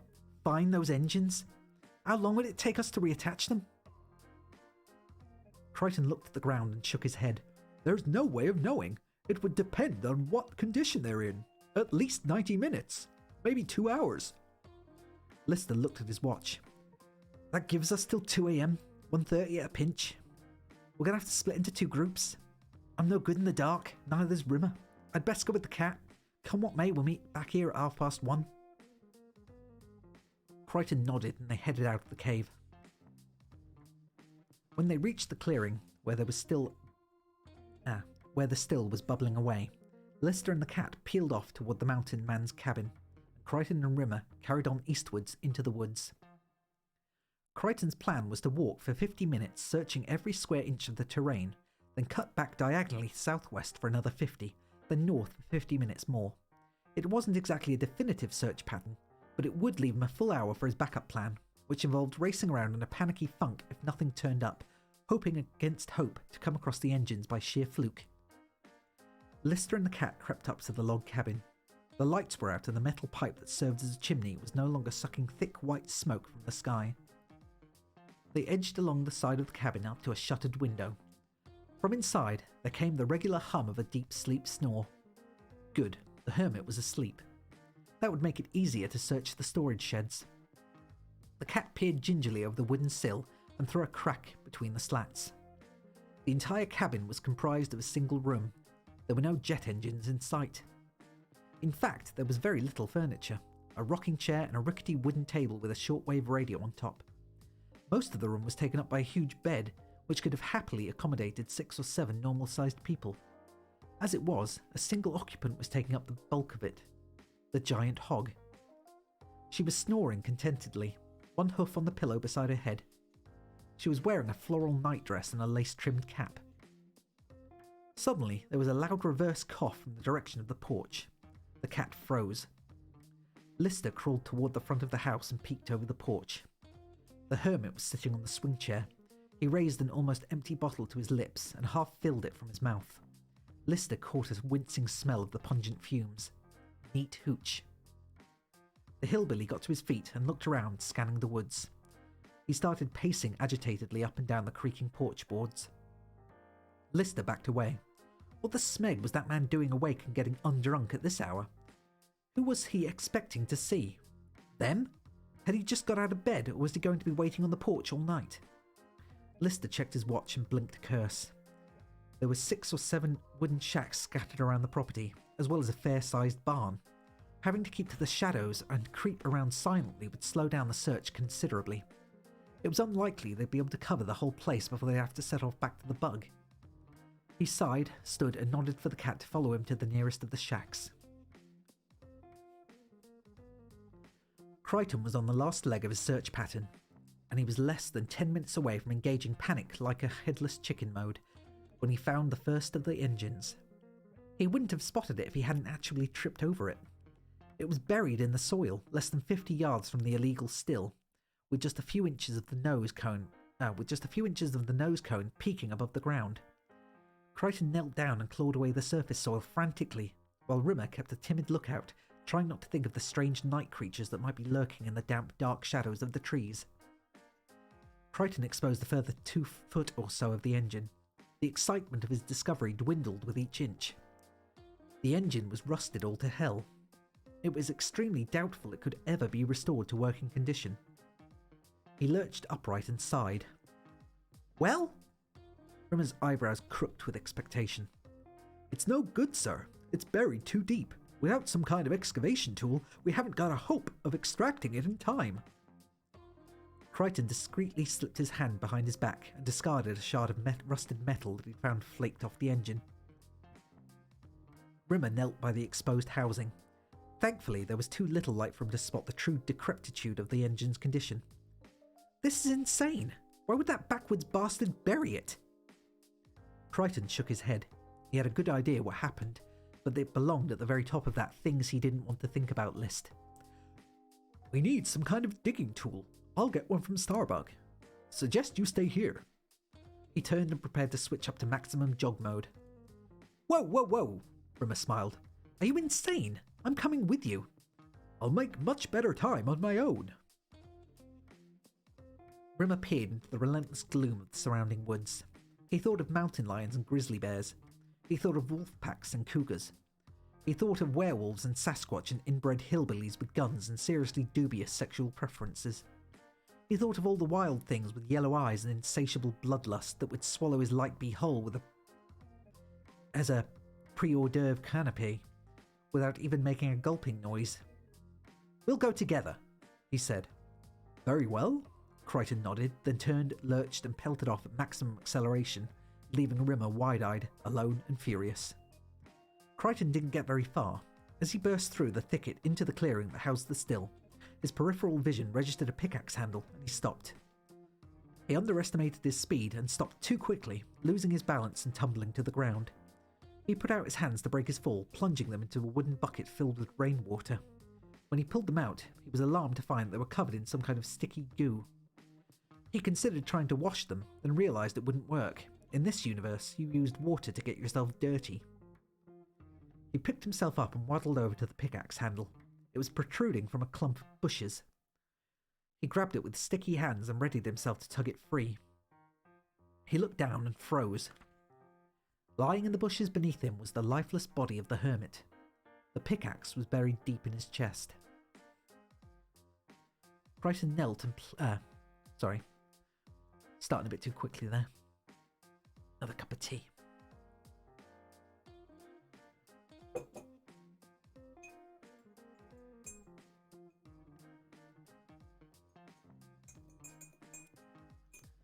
Hope everyone's doing well at least. Enjoying the book.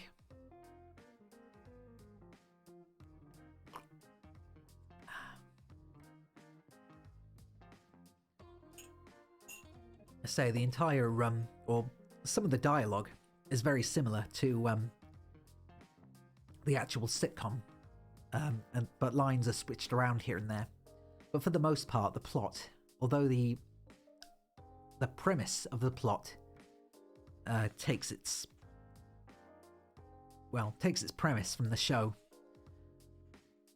most of this is quite new and doesn't really follow any single scenario in the actual books.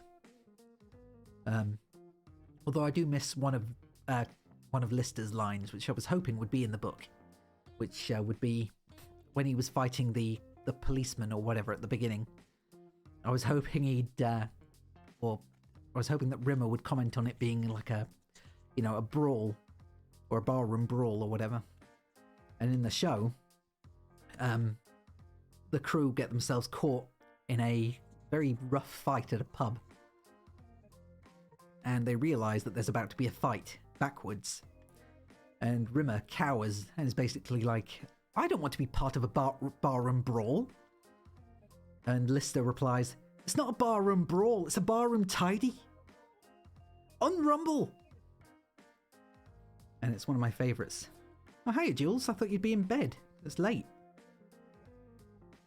You've got work tomorrow.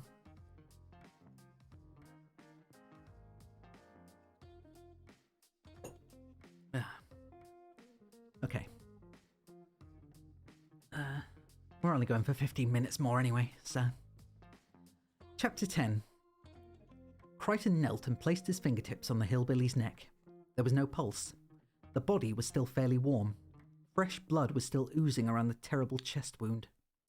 He eased back on his haunches and tried to think. How could the hermit possibly be dead? Time was running backwards and they'd already seen the man alive later that morning. Crichton accessed the unshooting incident in his visual storage and selected a still frame of the hillbilly. He looked down at the dead man and compared the two faces. It wasn't the same man. He was dressed the same, and his features were extremely similar, but not exactly the same.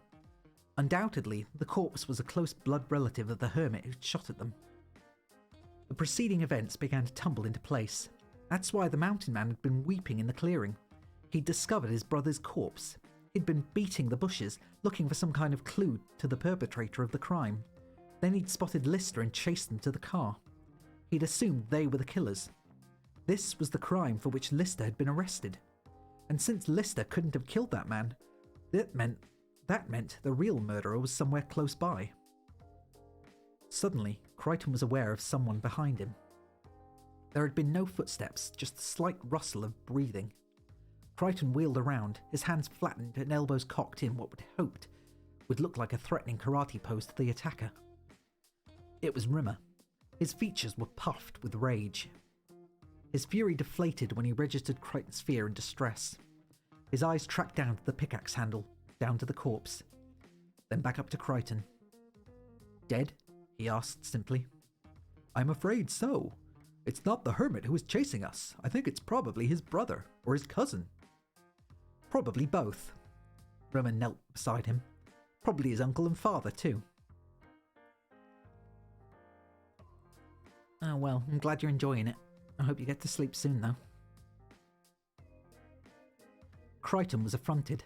Revulsion at human death was deep in the core of his programming, and witnessing it firsthand always disturbed him hugely, especially when the death was unnatural and violent. He turned his face to Rimmer. Do you really think it appropriate to jest at the expense of the dead? Rimmer shrugged. He won't be dead long. Of course! Crichton cursed his own stupidity. Soon, probably in a matter of minutes, the corpse would come to life. All they had to do was conceal themselves in the bushes and wait until the murderer showed up. Suddenly, the corpse's eyes blinked open, startling Crichton so violently he lost his balance again and tumbled onto his back. The corpse opened its mouth and let out a terrible death rattle. Crichton scrambled to his feet. For God's sake, Rimmer yelled, turn your smegging light on! Crichton flicked on his chest light. The beam hit the animating corpse. It gurgled as a thick dribble of bubbling blood trickled up its cheek and into its mouth.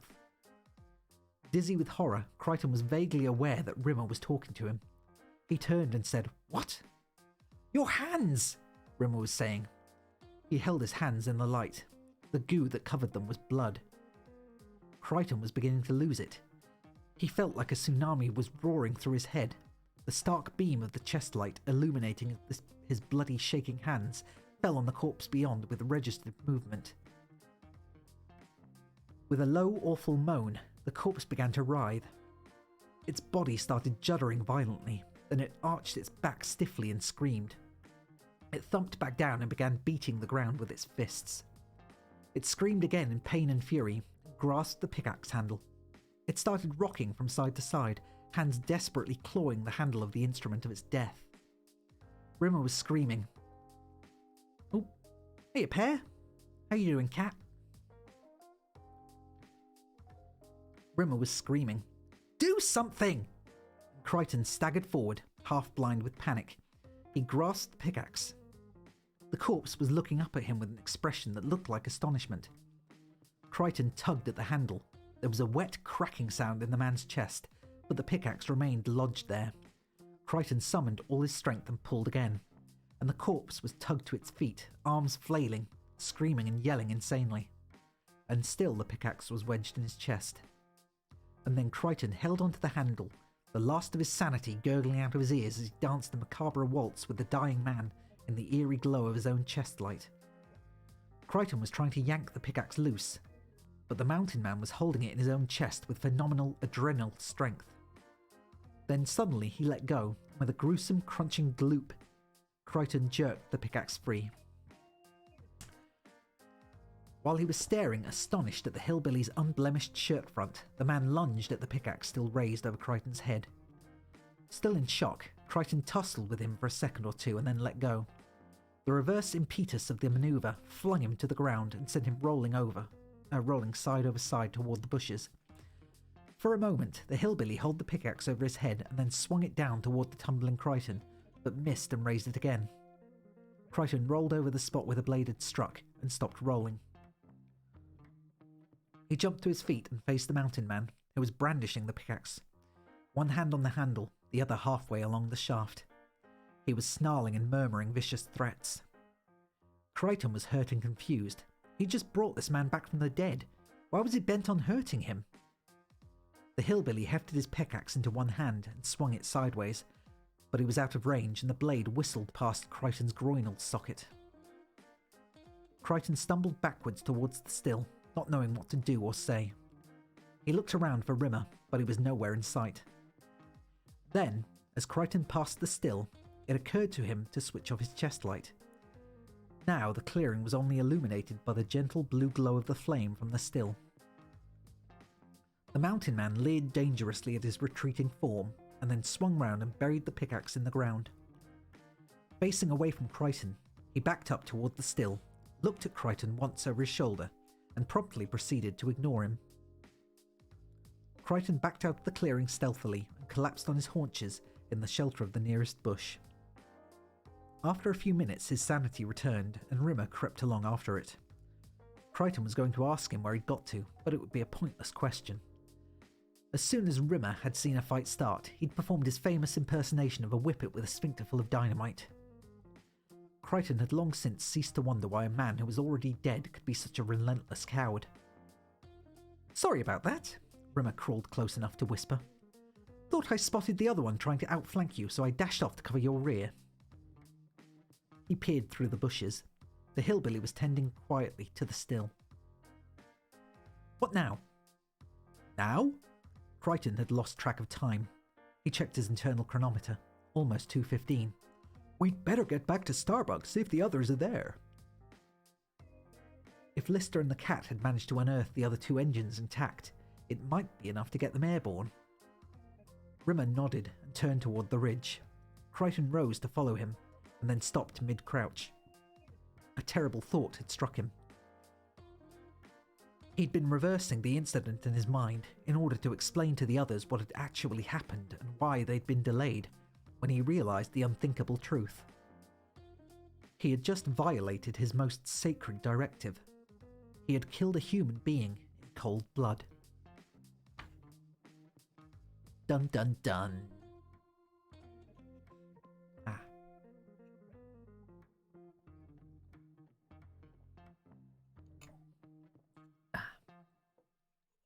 Just a little bit more tea.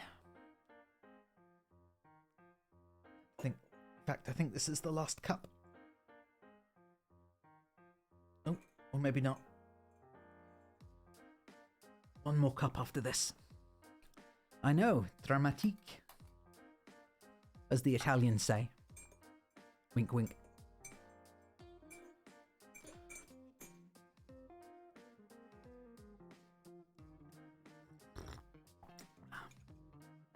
Unfortunately, I think this tea is now so cold that the sweetener isn't dissolving in it.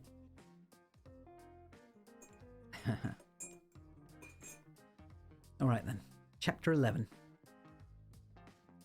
Lister was feeling pretty good.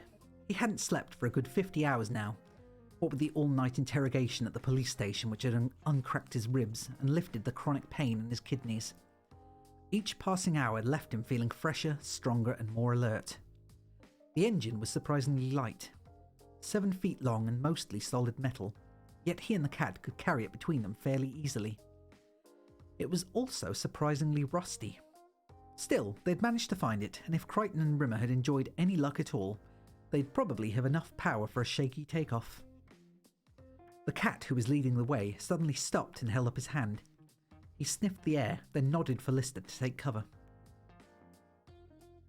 Running sideways with the engine between them, they trundled off the beaten pathway and ducked behind a clump of thickets.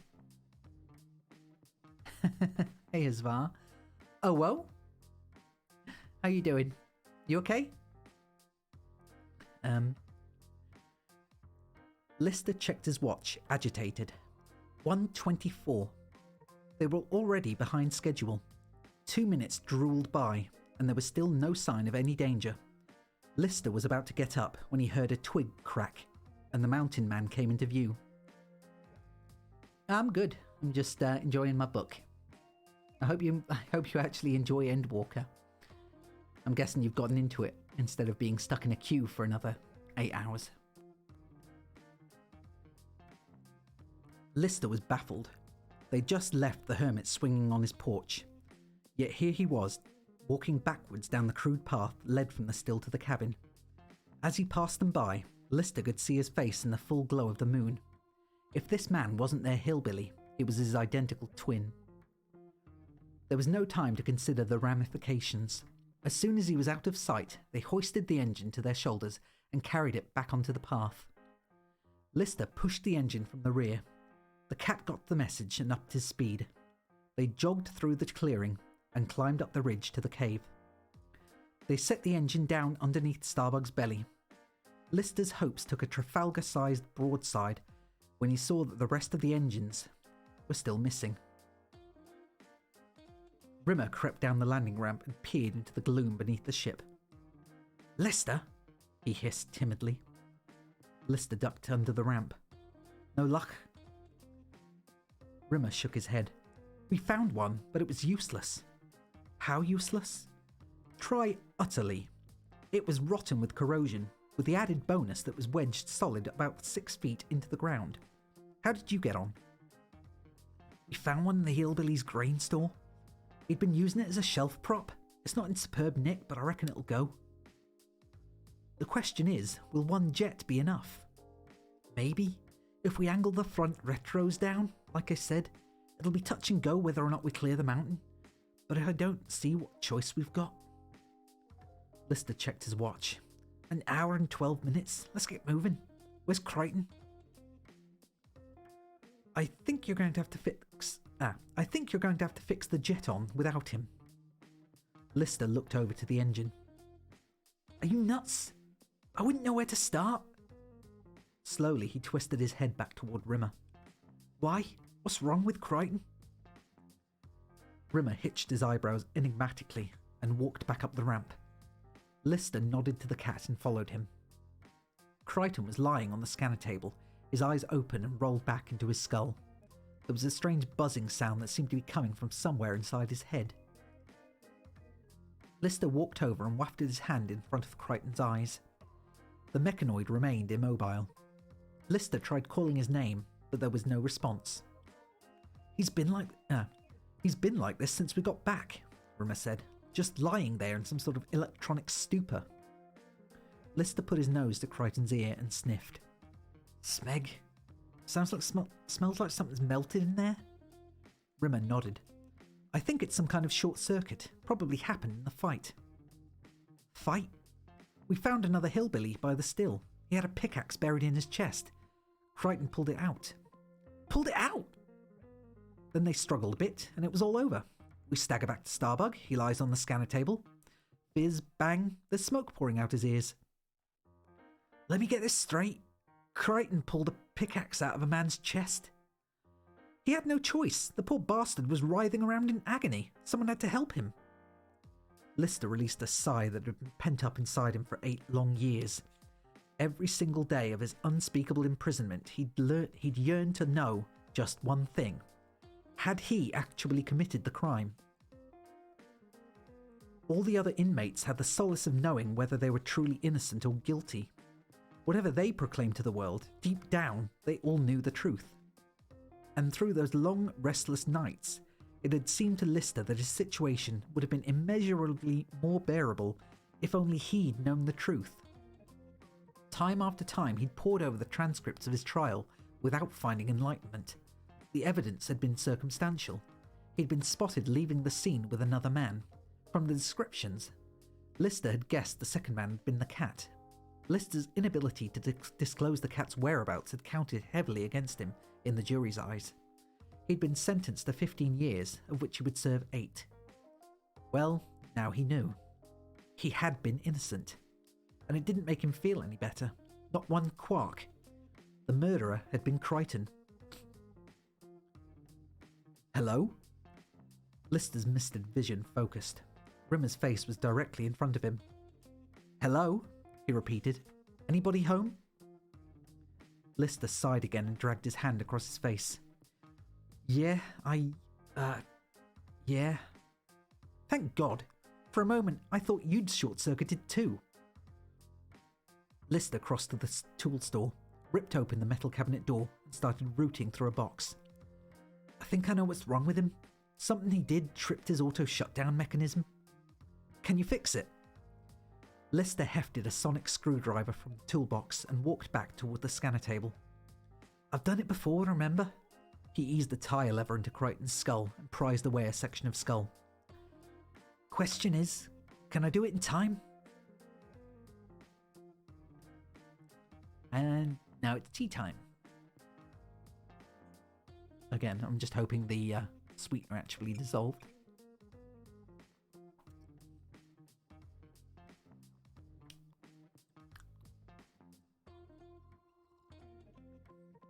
It did not. Oh well. It's far too cold. Oh well. It's still good tea. It's just very cold tea now.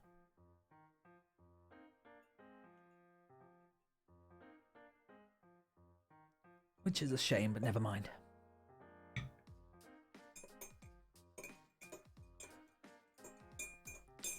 If you've got your favourite tea, you may as well drink it, right? Although I think the same goes for coffee. I like cold coffee too.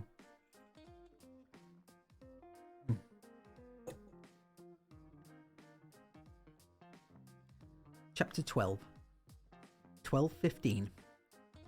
Crichton should have been concentrating on meeting the flight window deadline, which wasn't exactly midnight, but close enough to not to matter a spit. If they weren't airborne before 10 to... Well, the alternative didn't bear thinking about. Trouble was, Crichton wasn't thinking about it. He was standing on an elevated platform holding the part-corroded engine in position, while Lister's laser torch sprayed showers of dancing sparks over him and everything else in the vicinity. Rimmer was pacing nervously beneath them, barking pointless and panicky commands. The cat stood on the bottom step of the mini crane, shouting equally pointless and panicky commands, only forwards. And Crichton didn't even notice them, nor did he share their panic. He was thinking about murder. Murder. Such a pleasant, soft word, really. Like murmur. Purring and delicate. Hiding behind its gentle, furry exterior, the foulest, vilest offence humankind has ever devised against nature. Murder. Crichton was a murderer. And he couldn't live with it. By the time Crichton had been created, all artificial intelligent life forms were programmed to protect human life.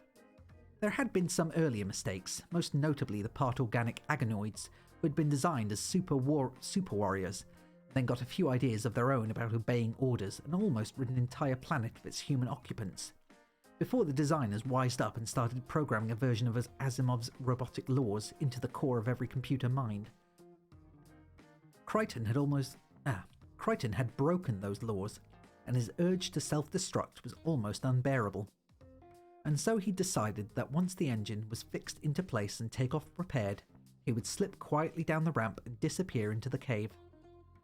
He was incapable of thinking clearly, and had no idea how he might commit suicide on a planet where time was running in reverse. All he knew was that he was unfit to share the company of humans. If that meant spending an eternity alone in the dark recesses of inaccessible caverns, with only his guilt and pain for company, then so be it. He'd discharge his final duty and be gone. Suddenly, he was aware of silence. Lister flicked off his torch, unhooked his safety harness, and climbed down onto Crichton's platform. Rimmer yelled, "Is that it? All systems go?" Lister raised his welding mask and looked up at the awkwardly angled landing jet. "It's not perfect. Should be enough to give us a shot." He tugged off his gloves and started climbing down the mini crane steps toward the cat's anxious stare. It had been a tricky job, trying to attach the jet using a cutting tool, and Crichton had been precious little help. Lister had no idea how long it would hold, if at all. He'd been alarmed by his close examination of Starbug's underside. A lot of the plates seemed to have been recently welded into place, and there appeared to be a dangerous level of corrosion under the fresh metal sheets. Still, with less than 5 minutes to go, he decided not to share his fears with the others. Either Starbug would get them off the ground, or it wouldn't. No point in complicating matters now. As the cat hurriedly loaded the mini-crane back inside, Rimmer pointlessly urging him on with backwards barked commands, Lister discreetly shone the work lamp over the walls of the cave. As he'd suspected, the walls were latticed with ruts, some fresh with scorch marks, others filmed over with grime. Some part of him probably knew the truth then, but it wasn't about to go and blurt it out to the rest of him. Hope was the fuel that fed Lister's engine, and there was no point in squandering it over a few maybes and like-as-nots. There could be dozens of explanations for the presence of those marks, none of them feasible or likely, but all of them better than the probable truth. A wisp of undispersing smoke wafted across the beam. He sniffed the air. The familiar fumes of part-burned jet fuel were starting to build up. He took a last look around the cave and then pounded up the landing ramp. He was inside the cockpit before the ramp had fully retracted. Rimmer was seated toward the rear of the cockpit, running checks over the navicomp. The cat was in the pilot's seat, which took Lister somewhat by surprise, but on reflection, it did make sense. That cat had faster reactions and better directional sense than the rest of them put together.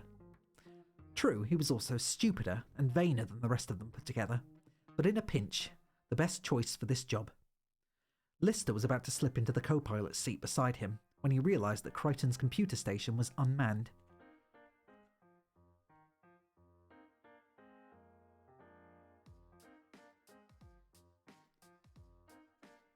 Sorry.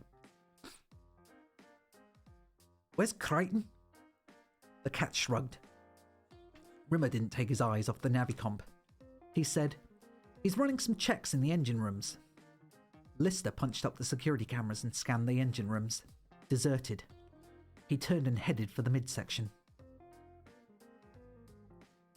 The cat yelled after him, "Dubston," and carried on flicking switches in between sly glances at his reflection in the computer screen and occasional touch-ups of his perfect pompadour.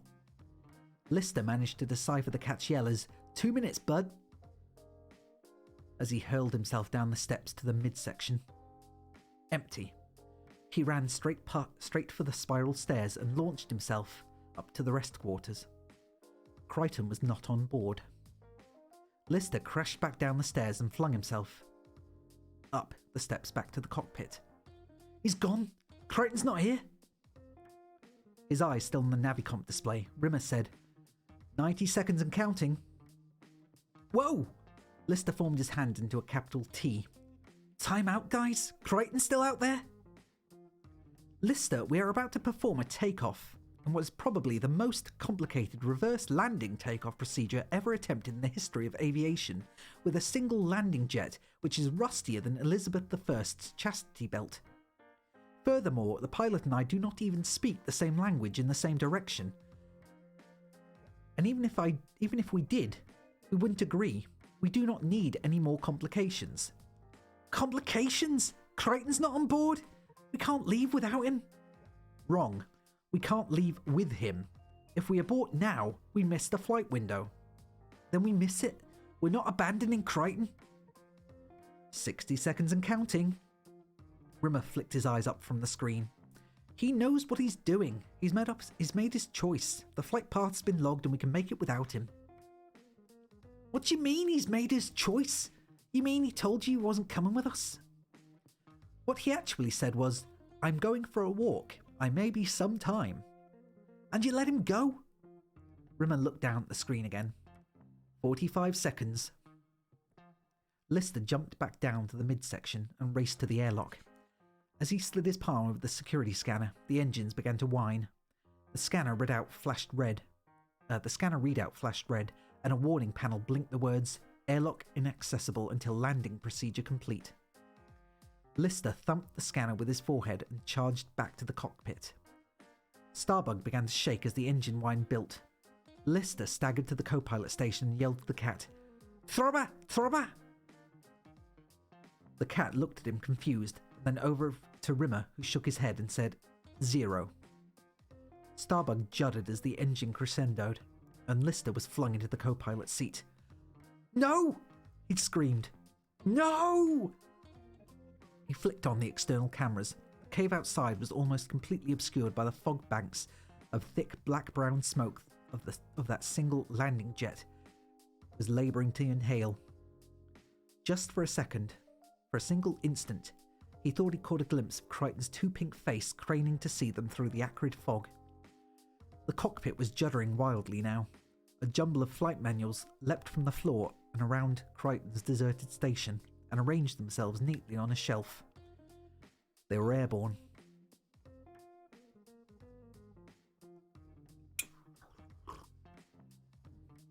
Poor Crichton. What do you think is going to happen?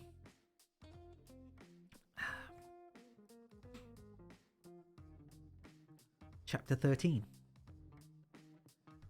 The combination of Retro's roaring, the landing jet screaming, and the jittering vibrations rocking the cabin made communication virtually impossible.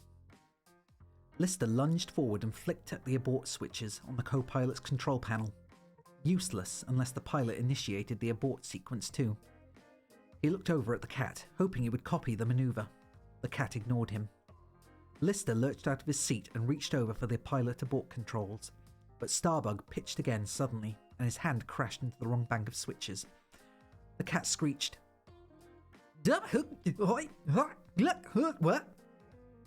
and tugged at the collective, desperately trying to correct the craft's yawing. But with the single landing jet and the reverse physics of backward Earth, maneuverability was almost zero. Starbug began to spin. Inside the cockpit, the alert lights started flashing wildly, and the sirens sucked in Agooga wail added to the bedlamic confusion. In blind panic, the cat began to hit switches at random with one hand, while his other wrestled with the collective stick between his legs. Outside, in the choking gloom of the cave, Crichton switched his vision to infrared and watched with mounting horror as Starbug span hopelessly out of control. The cavern around him was just an explosion of jet thunder as unsynchronized blasts from the front retros sucked scorching marks from the cave walls and neatly packed the long deep ruts beneath full of stone. He should never have left them. He had no idea what had gone wrong or what he could have done to correct it, even if he'd stayed on board, but that didn't matter. What mattered was they were going to die, and Crichton could add 3 more notches to his murderer's belt. Desperate to do something, anything to help them, Crichton ran towards the stricken spinning craft. As a landing leg span overhead towards him, he leapt, his fingertips gripping the landing leg's splayed foot, and he hung on grimly. Big mistake. His weight and momentum tilted the vessel even further off kilter, and its spin became wilder and more unstable. It pitched and rolled like a desperate gyroscope without enough force to regain its centre. Crichton hung there, not knowing what to do. In his panic, he'd worsened the situation.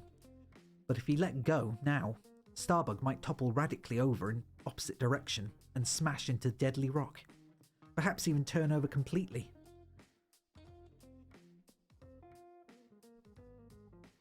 What had he been thinking of?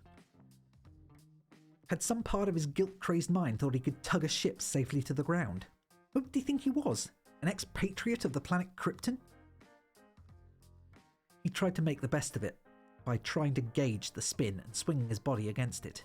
As he pendulumed gently to and fro underneath the crazily twisting spacecraft, he tried to persuade himself he was making some small difference, but he wasn't very convincing. Inside the cockpit, insanity reigned. The cat's emergency procedure of hitting every button in reach was not contributing massively to the restoration of calm. The seats were all jumping up and down on their hydraulics. Computer slugs were pinging across the cabin and popping into their drives. Lights were flashing crazily, and military band music was blasting from every speaker in the ship at ear-bleeding volume. Lister lurched across the cat and jabbed wildly at the abort panel. A lucky flick killed the retros, and the spin began to slow. Cat regained control of the collective, brought the vessel horizontal, and closed down the landing jets. With the smallest of bumps, Starbug nestled back onto the cave floor. The cat leaned forward, flicked off the band music, and grinned at Lister. "Headphones?" he said. Lister shook his head and checked the external camera. The cave was empty of smoke, but Crichton was nowhere in sight. Where the smeg had he gone? Had they landed on him? Lister shot out of the cockpit and raced to the airlock.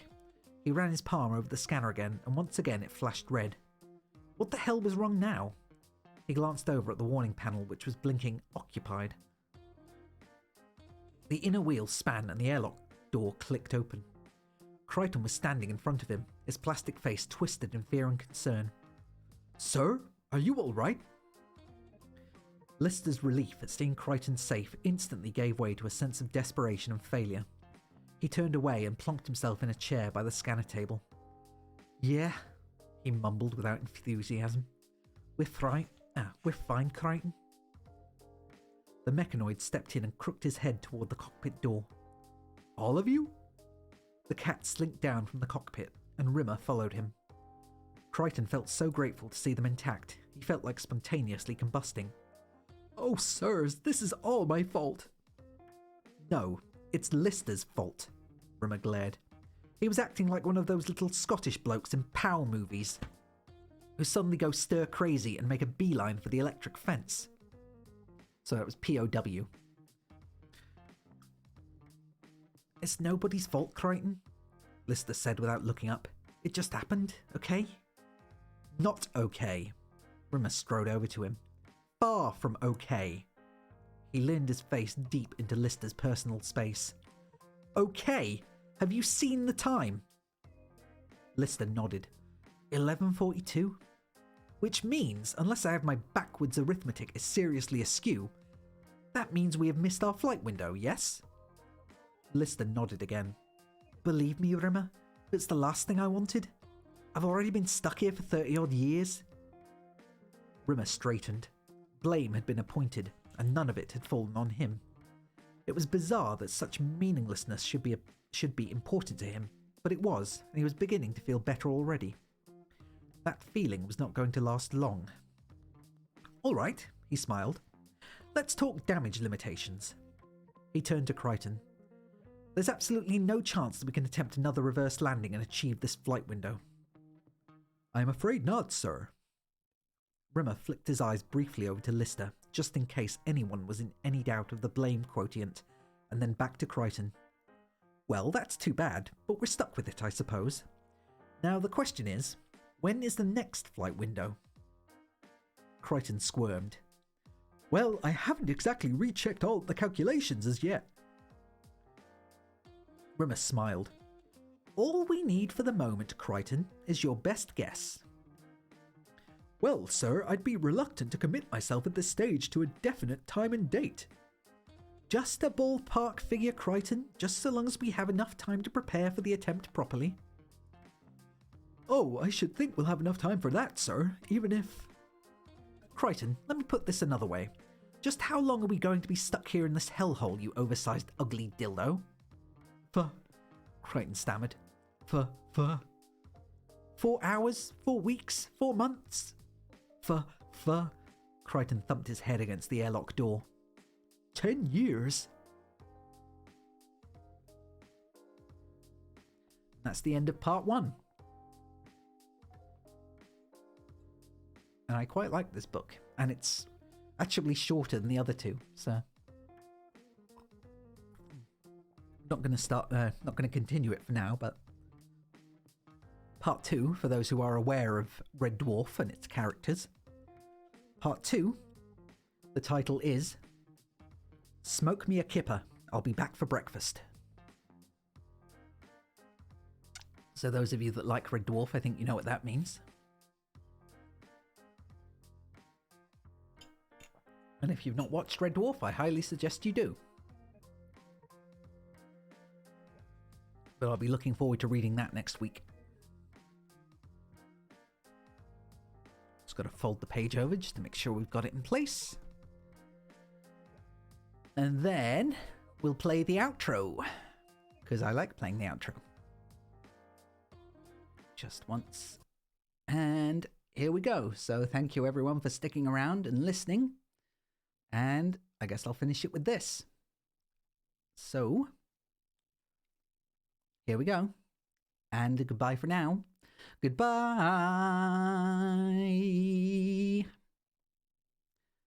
Goodbye.